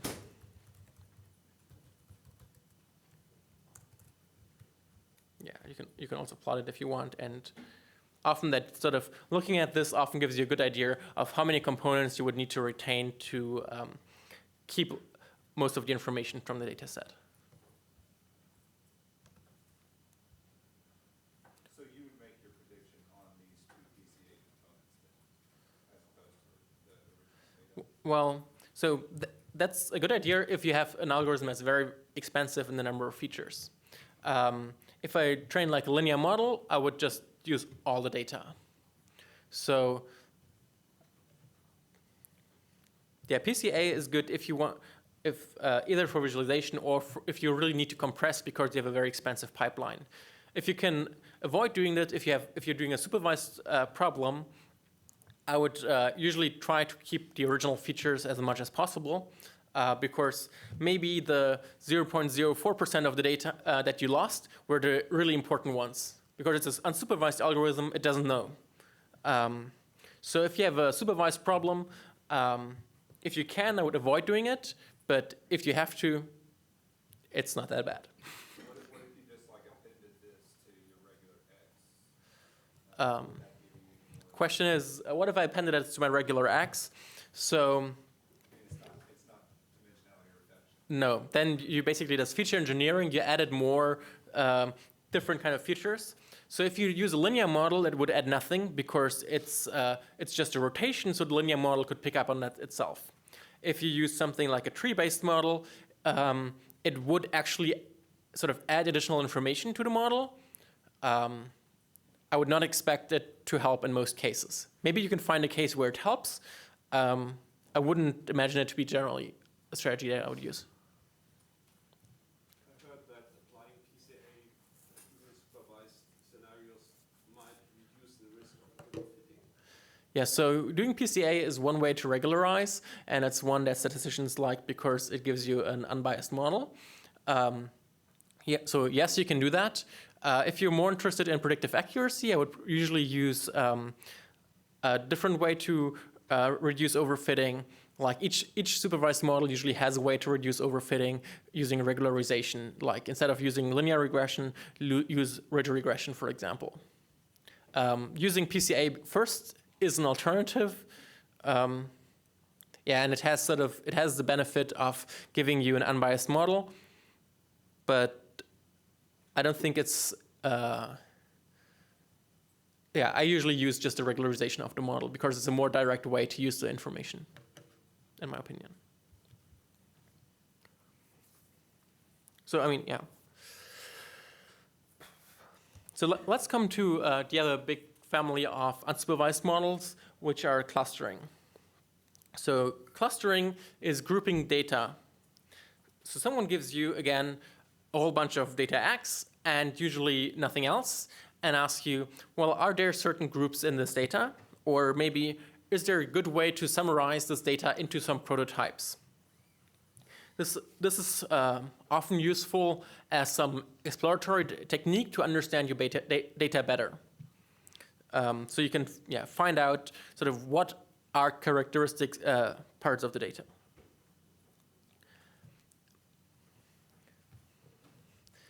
So this obviously depends on what does similar mean. So the idea here is to group similar points together and have dissimilar points be in separate groups. And similar most often is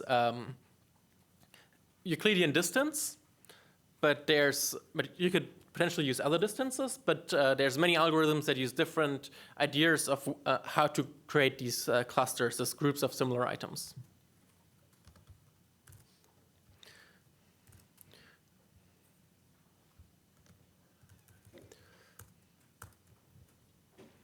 So yeah, maybe to make this more concrete, so the input for an algorithm would be, let's say, the data, and the output would be for each point which group it belongs to.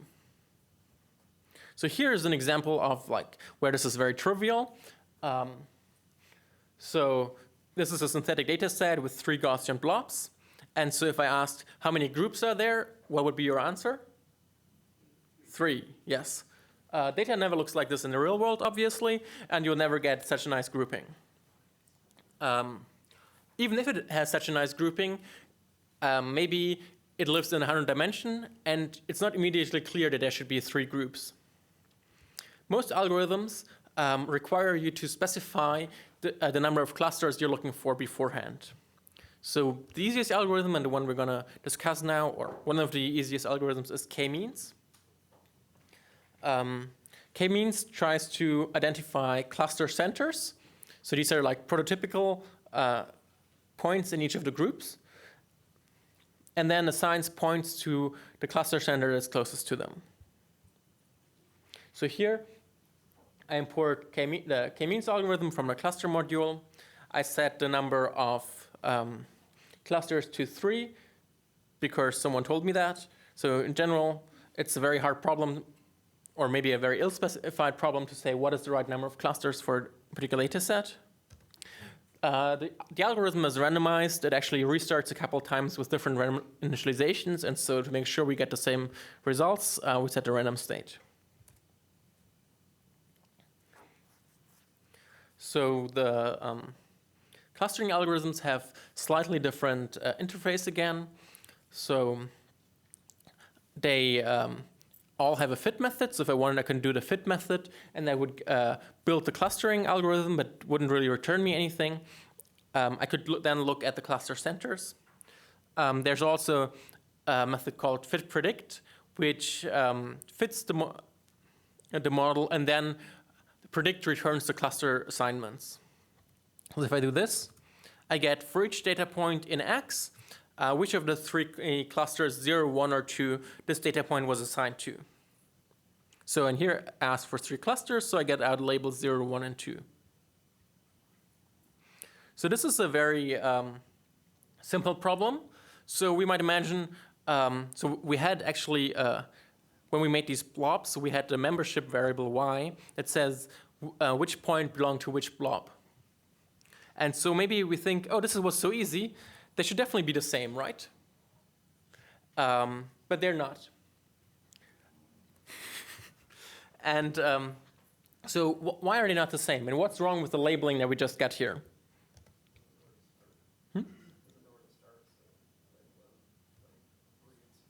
Yeah. Exactly. So the numbers are arbitrary. So it's just important which points are in the same cluster. So here, this one is the clustering found by the k-means, and this is the ground truth. And you see that the same points belong to the same cluster, but they're just numbered differently. For a clustering algorithm, that's basically the same outcome. That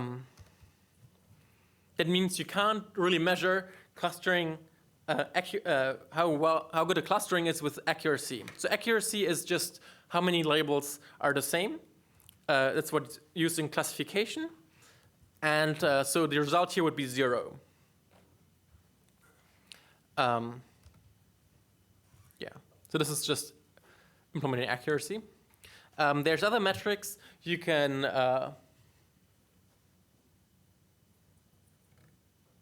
well, okay, we're not going to do this exercise, but so there's other metrics you can use to say how good a clustering is. For example, the adjusted rand score, that takes into account that there might be a relabeling. And so here you can see it's 1. 1 is a perfect score, which means you have recovered the groups perfectly. So there's a couple of clustering metrics in Scikit-learn. The problem is to apply them, you need to have some ground truth labeling. If you had some ground truth labeling, you should probably do classification instead of clustering. So these are sort of more of an academic interest, mostly. Usually if you want to evaluate a clustering and find out what's the number of clusters, what's the right algorithm to use, you need to do this very manually and like inspect the clusters and see if they have some meaning. So one of the problems with k-means is that you need to specify the number of clusters. So if I specify 2, the algorithm will happily run and it will give me 2 clusters. So this one and this one, which might be helpful, but also might be a little bit misleading. There are several methods to try to, bless you, automatically adjust the number of clusters. One of them, like the most simple one, is what's called the elbow method. It's like not a very scientific method. What we're doing here is we start with 1 cluster, go up to 11 clusters. We do k-means, we fit the model, and then we look at the inertia. Inertia is basically how far away are data points from their cluster centers. And so the more clusters we add, the smaller the inertia will be because all the points will be closer to cluster centers because there will be more cluster centers everywhere. But you can, if you look at it, you can see that there's like one point where it decreases a lot, and then afterwards it doesn't decrease that much anymore. I should have gotten my config from over here somewhere. There we go.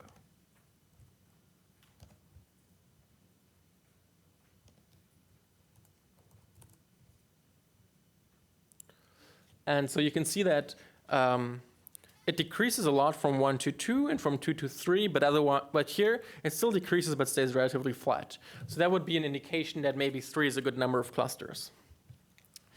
This method works well if you have a toy example such as this one where the clusters are very well separated. For a real world example, this might be harder to do. So I think we're going to talk about more clustering algorithms later in the afternoon. But here are some examples of particular properties of this clustering algorithm. So as I said before, basically if you give it the incorrect number of clusters, it will just sort of group multiple of them together if you're lucky, and you get something like this. K-means also kind of assumes that clusters are sort of have the same extent in all the directions. So if here there's also 3 blobs, but the 3 blobs are sort of extended in one direction, and so the algorithm fails to recover this. There's other methods like agglomerative clustering, dbScan, or Gaussian mixture models that could work on this. And similarly, K-means assumes sort of that all the clusters have the same variance. So if you have something like this here, so there's 3 Gaussian blobs, one that's very dense here, one that's somewhat less dense here, and one that's not very dense at all in the middle. And basically, it computed the cluster centers correctly, like one cluster center will be here, one cluster center will be here, one cluster center will be here, but it just sort of cuts in the middle, which is maybe not what you would expect. However, it's ignorant about density of blobs in the sense that if there's more point in one or the other, it'll still find the right clusters, or right as in the one that your intuition might expect. As I said, there's a whole bunch of them in Scikit-learn. There's this nice example here, which compares on some toy data sets how they all behave. K-means is nice because it's relatively easy to understand, and in most cases there's no true clustering. There's no obviously correct outcome, and so the differences are not as big between the algorithms.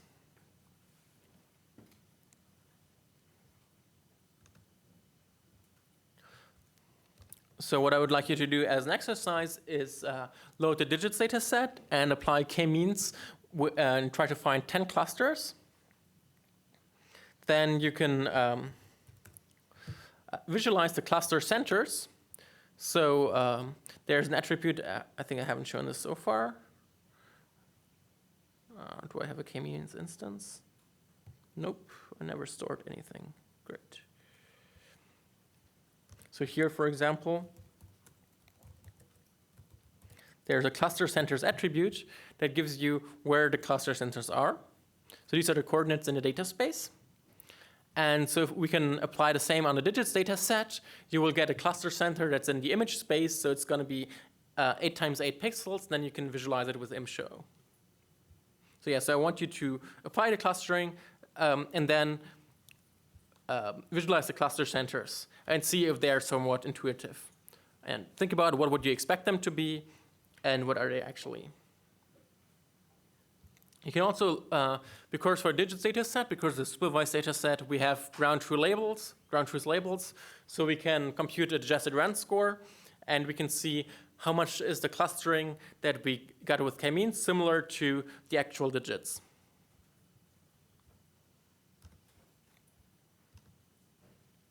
Right, so maybe I'll give you 5 minutes to this. All right, so let's look at the solution.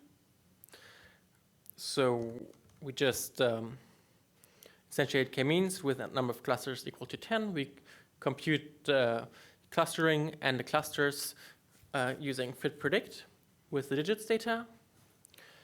Then we get out the cluster centers. So here the shape is 10 times 64. So we have 10 cluster centers, each 64 dimensional, because the input space is 64 dimensional. And then for each of these 10 cluster centers, we do an imshow on the cluster centers reshaped to 8 times 8. Why are we doing isomap? Let's not look at this.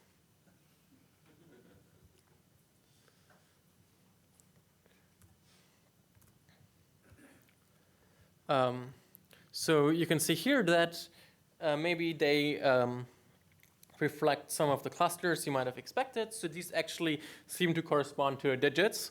I mean, even though this is a completely unsupervised algorithm, I think we have like 1, 2, 3, 4, 5, 6, 7, 9, and 0. And this may or may not be an 8. Maybe it's also a different kind of 1 that doesn't have like the thing over here. But But yeah. So here, the clustering actually picked up on the thing that we're interested in, the different digits. If we had a more realistic data set of handwritten digits, it might have also been that the clustering picked up numbers written with a Sharpie versus numbers written with a pen. And so you're never guaranteed that the clustering algorithm actually picks up on the data that, on the aspect of the data you're interested in. And yeah, it depends again on the clustering algorithm. If you look in the scikit-learn examples, I think there's some with faces, and depending on the algorithm, either it might pick up cluster faces together that are the same person, or maybe it clusters faces together that all look to the left. And both of them are like valid clusterings. The question is, what is the aspect of the data you're interested in? Question? It seems as though the unsupervised learning is more useful in situations where you're exploring and you don't really know what you expect to get out of the data. But in this case, it seems as though the goal would be classification. That you really want to do this to be supervised learning type of situation. Is that true? Okay, so the question was, it seems unsupervised learning is better for exploratory analysis. Here in the case, it really seems like you want to do supervised learning. Usually in the real world, you don't really have that much of a choice because usually either you have the output data that you want or you don't. Often also there's, I mean, though even if you have the target labels, it might be that it's interesting to run clustering because it might find different clusters. So you might have something like, will customers buy X, yes or no, as a classification task.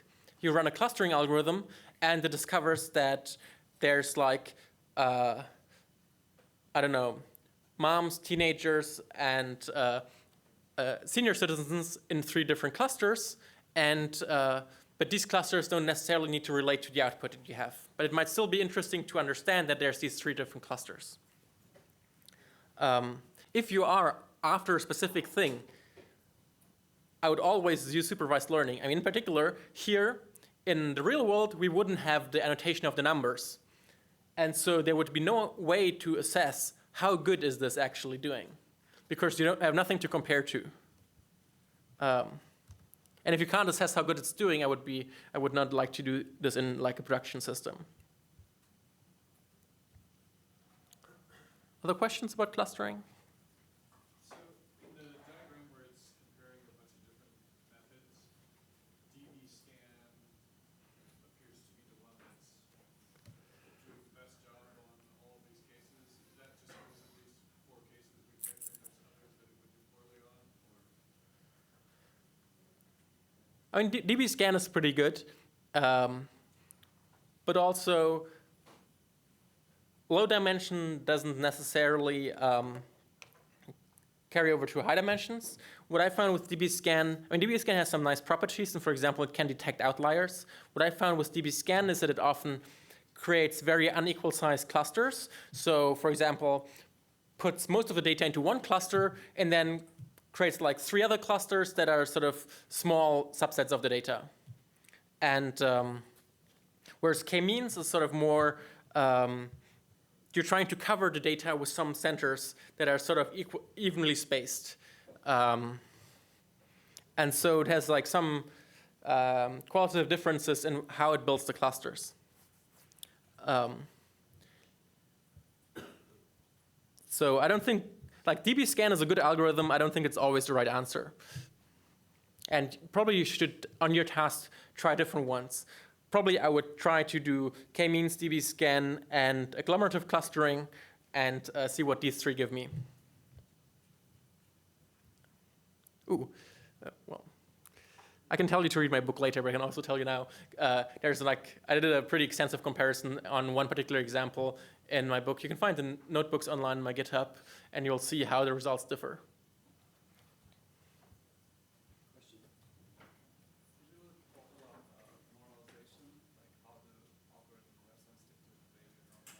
So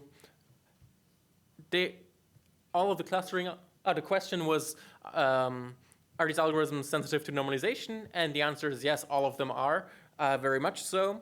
We didn't normalize here because the data is sort of normalized in that each pixel is between 0 and 16. And that is sort of a good scale for this data set. If I did a standard scalar here, what would actually happen would be that sometimes here, the things here on the outside, I think the 4 corners are always white. This one is nearly always white, but there's like 5 images that have like a gray pixel there.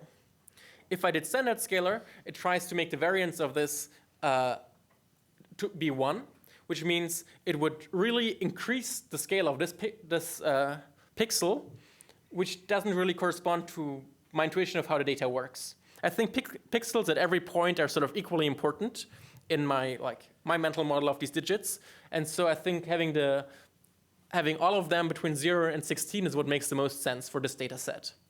That might not be true for like all kind of images everywhere, but that's why I think you actually lose information here if you do standard scalar. So like dealing with wild data, like what's the like? Oh, if you don't know what your data is doing, use standard scalar. Otherwise, because it uses Euclidean distances, again, if you have one feature that's a much larger scale than everything else, it will just use that feature. And that's probably not what you're interested in. All right, so let's move on to a review of the Scikit-learn API. This is really too small. Okay. This is really too big.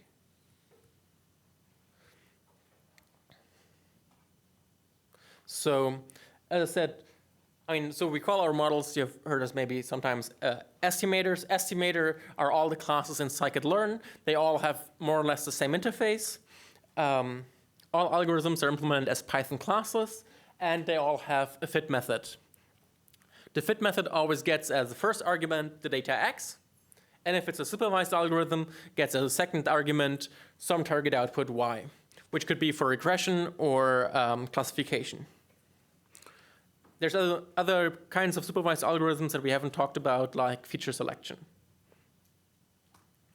So fit always builds the model and stores the model in this object, which we called model here. And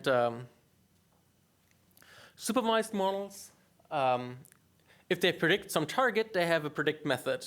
So that's for regression and classification. You also have a predict method in the clustering algorithms. So maybe slight caveat for k-means, you can actually predict on new data points. You can just ask which cluster centers is closest to. If you use something like dbScan, there's no natural way to say which cluster this belongs to. So some cluster algorithms have predict. Some only have fit predict, which means they can only give you cluster centers for the training set. For classification algorithms, we also have predict proba, which gives you probability estimates of the different classes, and decision function, which is an unnormalized certainty measure. So in a binary classification, decision function greater than 0 means it'll predict the positive class, and smaller than 0 means it will predict the negative class, but you don't really know what like 5 means. 5 could be very certain or very uncertain, whereas predict proba is normalized to sum to 1.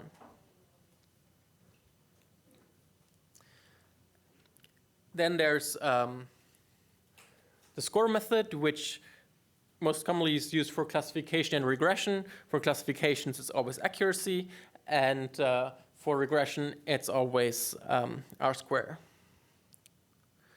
We haven't seen this so far, but some of the supervised models also have a transform method that's mostly feature selection. So this is our supervised algorithms that again give you a new representation of the data, but they learn something from the targets.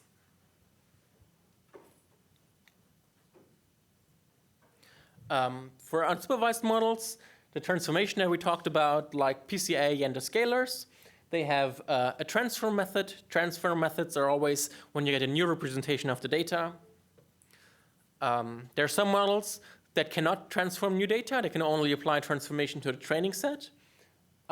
They have a fit transform method, which fits and transforms the data simultaneously. Again, as I mentioned, some clustering algorithms have predict. There's actually some unsupervised models that have predict proba, but it's like, I think, 1. And some models also have a score method, which says basically how well does the model fit to the data. But sort of the main overview that I want you to keep in mind is sort of this. The 3 most important methods are really fit, predict, and transform. Fit is always to build the model. Predict is to predict an outcome in classification, regression, or clustering. Transform is always to get a new representation of the data, like preprocessing, dimensionality reduction, feature extraction, feature selection. And we're going to talk about feature extraction, feature selection in a little bit. Is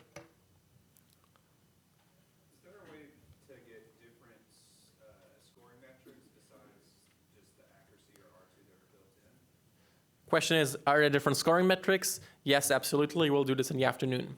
The score method is always that, but there's built-in, or there's a module called Scikit-learn metrics, which has like 20 or something, and there's a way to do them very easily to use them for cross-validation, and we're going to do that in the afternoon. Other questions on API? So I think the last thing we're going to do before the break now is we're going to do a quick case study on sort of a slightly more real data set, which is the Titanic survival data set. So this is a data set that's sort of been used historically to teach some preprocessing and machine learning. This is all the passengers of the Titanic.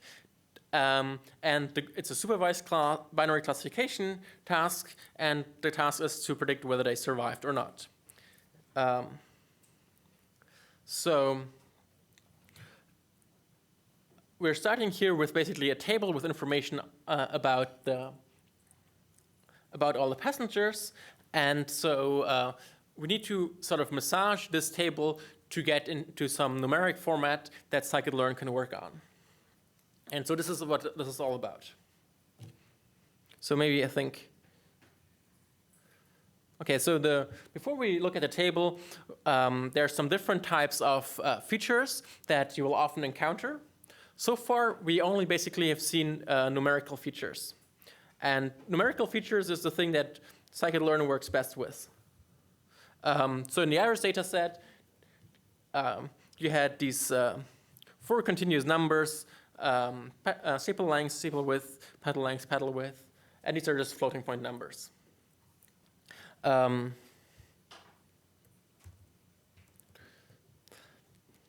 So another common type of feature that you encounter are categorical features. Categorical features are sort of discrete, where you have a fixed set of possible values, for example, colors that are red, blue, and purple, or the gender of a user, for example, or possibly the city where they live in, or what type of account do they have, or anything like that. So this is usually a fixed possible set of things, and they're not usually ordered.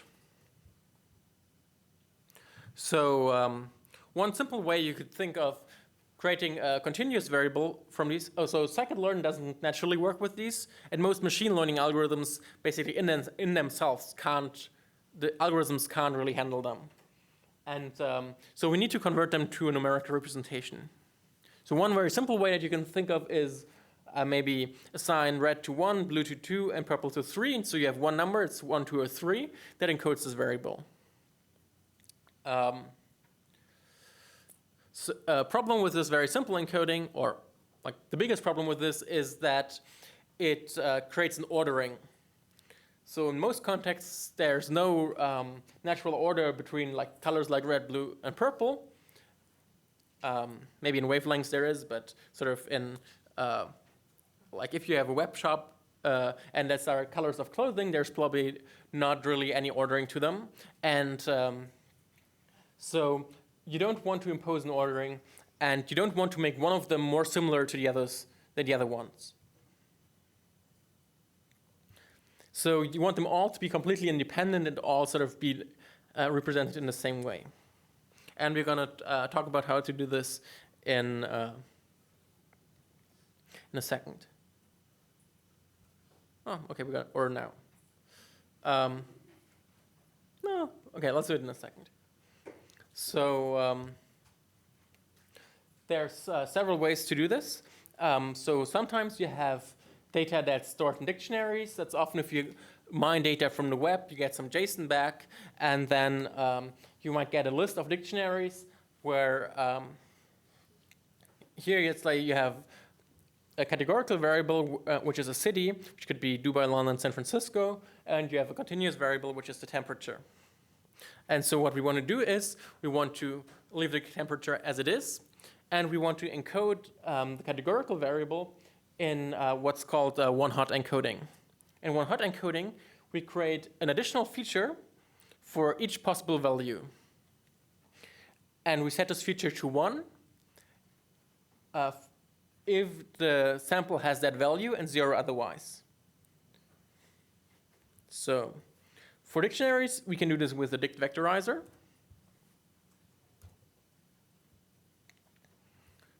So here I do fit transform. So dict vectorizer actually gives a sparse matrix by default. I can also convert it to a dense matrix. And so you can see that the encoded data set here has now 4 features. I can call get feature names, and it will tell me what these 4 features are.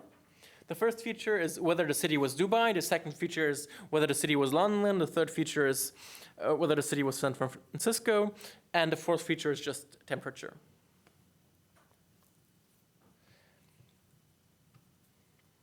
And so now these 3 different cities are encoded completely in the same way, basically, and they're completely independent of each other.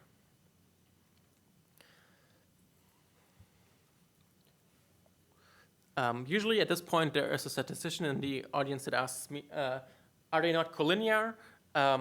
So if you do this, you might introduce linear dependencies into your data set. For most machine learning models, that doesn't really matter. You could drop one of them because you know if there's only 3 cities, there's Dubai, London, and San Francisco, and if it's not Dubai and not London, then it has to be San Francisco, so you can remove that column. Usually it's easier to understand models if you leave it in, though.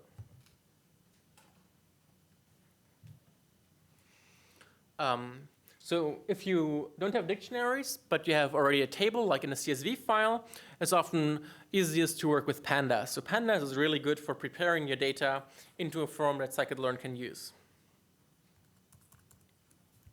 So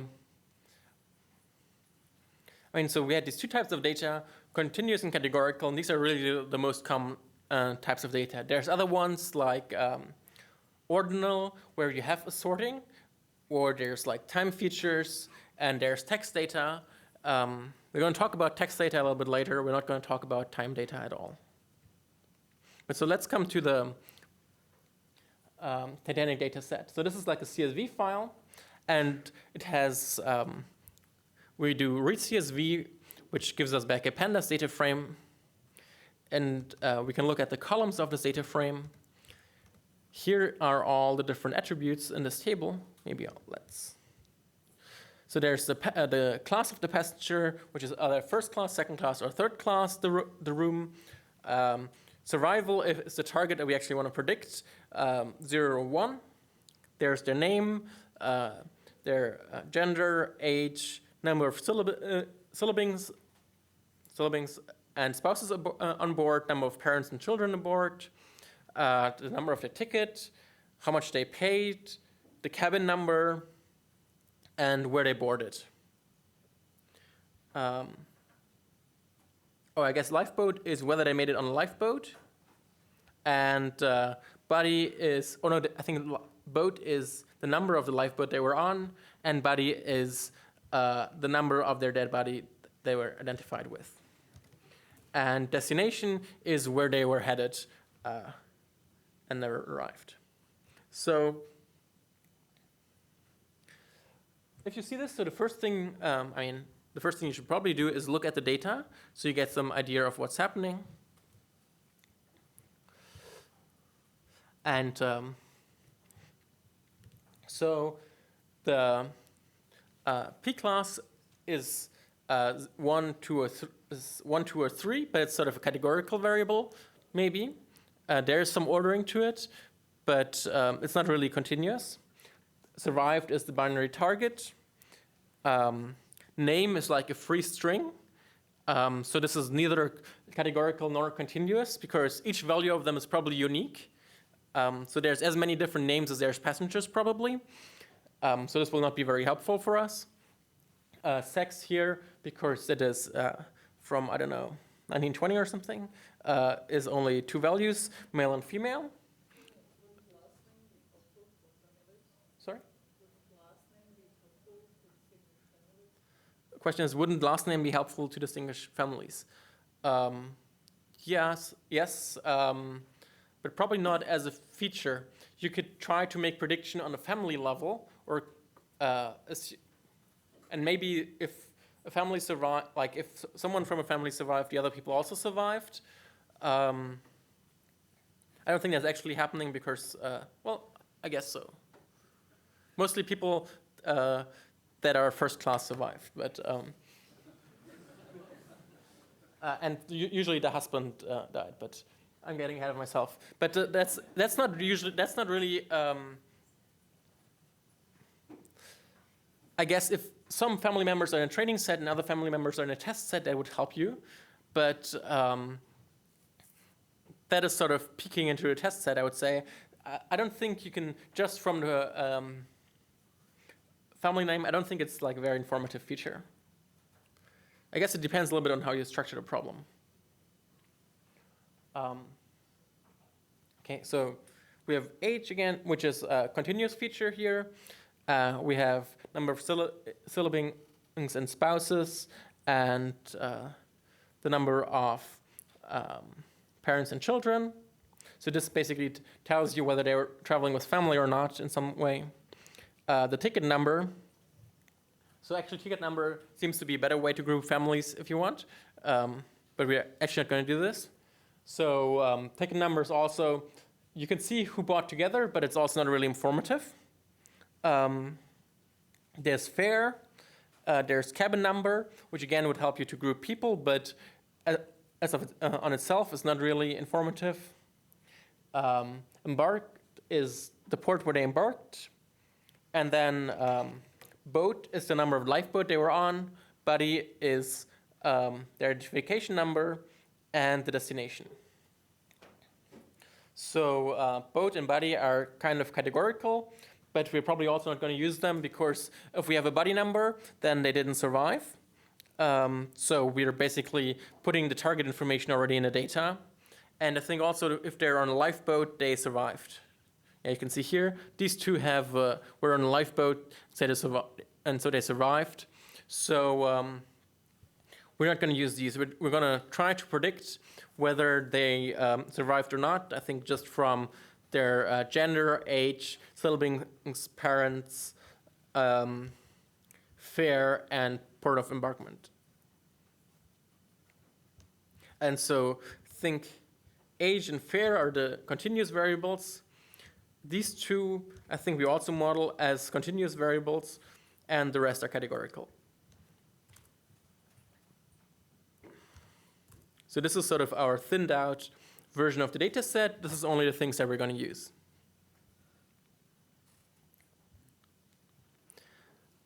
So the way you can create these one-hot encodings with pandas is with the getDummies function that will extend the variables in the same way as the dict vectorizer does. So here we get, for sex, we get 2 new features, sex equal to female and sex equal to male.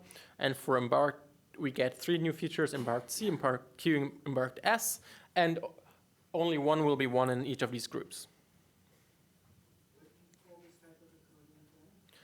Either one-hot encoding or dummy encoding.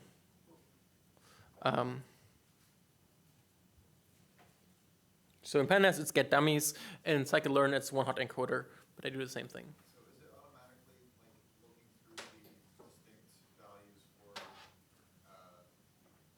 gender or embarks and automatically like kind of creating those columns? Like what about p-class and stuff? So the question is, how are these columns determined?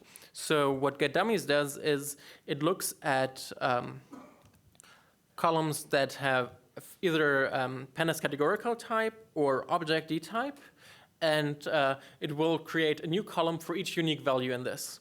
So here you can, this has, this has object type, I think. Basically it does it for everything that's not numeric. So sex is not a numeric column, so it finds all the unique values and creates a column for each of them. And embarked is not a unique, not numeric, and so it creates one column for each of the unique ones. So if we can control this more explicitly by giving it the columns that we want to have encoded as dummy variables. So here we say we also want p class, which is an integer, to be encoded with a dummy variable. And so now it will also create p class 1, p class 2, p class 3. Actually, I don't know what happens if you do put in fair, but it probably will create, either it'll give you an error or it'll create like very many different columns that are not very informative.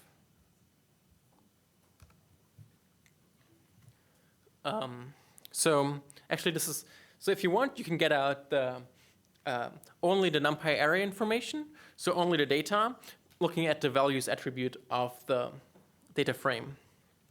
This is not really strictly necessary. I mean, Scikit-learn only works on NumPy arrays internally, but it converts any data frame that it gets.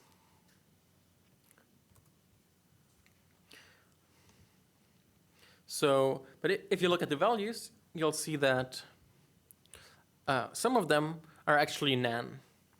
For example, here you can see that this person has no age for some reason. And so the scikit-learn models can generally not deal with this. Usually you have to be explicit about what you want to do if there's nan. So here this nan probably means this data wasn't measured or wasn't collected, or whoever put it in there made a mistake. I mean, the person probably does have an age, we just don't know it. So this is a missing value.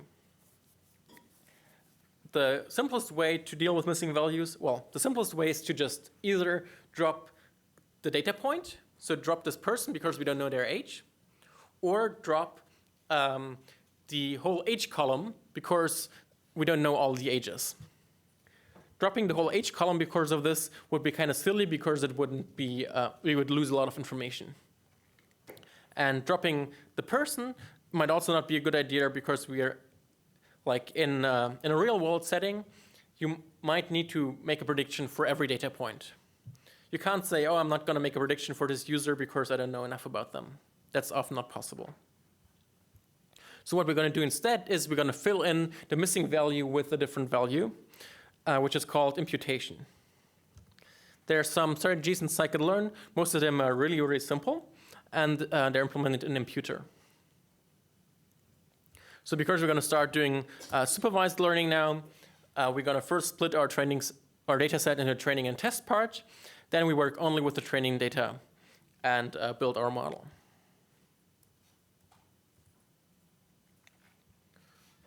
So what the imputer does by default is it just it looks at all the columns, finds the one that have missing values, and it just computes the mean of that column and replaces all missing values by the mean. So that's like really simple because everybody that has no age will then have the mean age after we do this. So now we can, maybe we should do check if anything is none.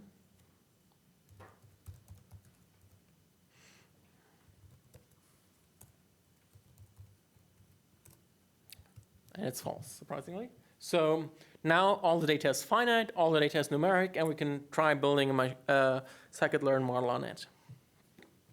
So what I'm going to do now is I'm going to use a dummy classifier, which is something that doesn't learn from the data at all, but will always just predict the most frequent class.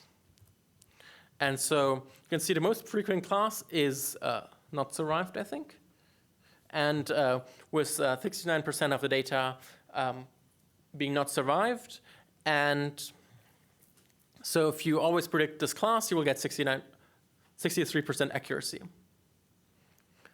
So what I want you to do now is actually use a real classifier that learns something from the data. So you can use logistic regression, for example, or nearest neighbor that we talked about earlier. Or if you're adventurous, you can use a random forest classifier, which we'll talk about in the afternoon.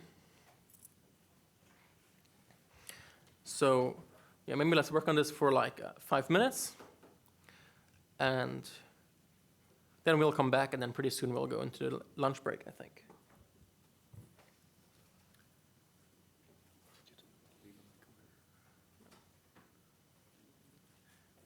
What do you want to say about it? No, just one thing about this, the dummification of the categorical variables.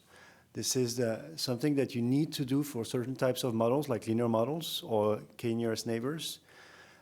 This is not necessarily something that you must do on any categorical feature, depending on what estimators you use afterwards.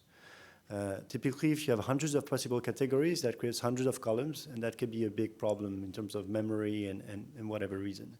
So you don't have to do this. There's another way of dealing with categorical features, which is called label encoder, that tends to be good enough and better in many ways when you use rich models like random forests. Just keep this in mind. This dummification is not a mandatory step to handle categorical features. But you do need to you need to convert them into numbers in some way. So the label encoders basically does creates one numeric feature, it gives them integers, so just numbers them from 0 to a number of things. And yeah, with trees that actually works. With other models, usually not that as well. All right, so I want to briefly discuss the results, and then I'm going to let you into the break a little bit, 5 minutes early, so you're 5 minutes ahead in line from the other tutorials. So here, we just import the different models. So here we just do regression and a random forest classifier.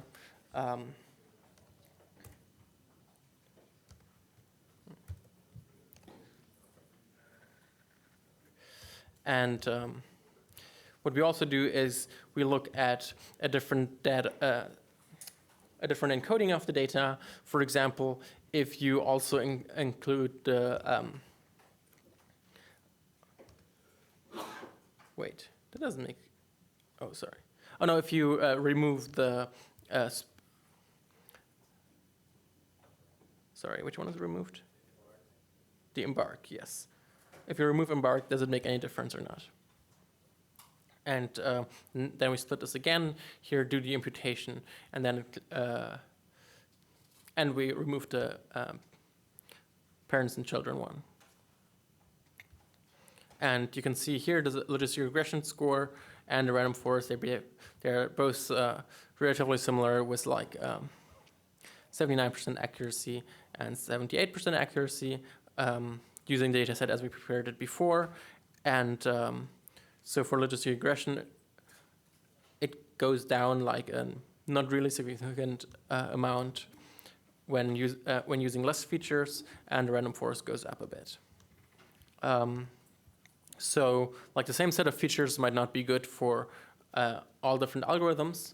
Generally, if you can get away with a simpler model, you should probably do that. And generally, if you can get away with less features, that's also good. So I would always use the simplest model that performs well, because that hopefully reduces overfitting and your reliance on more features. All right. Any questions so far? So in the afternoon, we're going to start with doing the text processing. Let me go to the overview. And then we're going to talk about cross-validation, grid search, parameter search, and so on.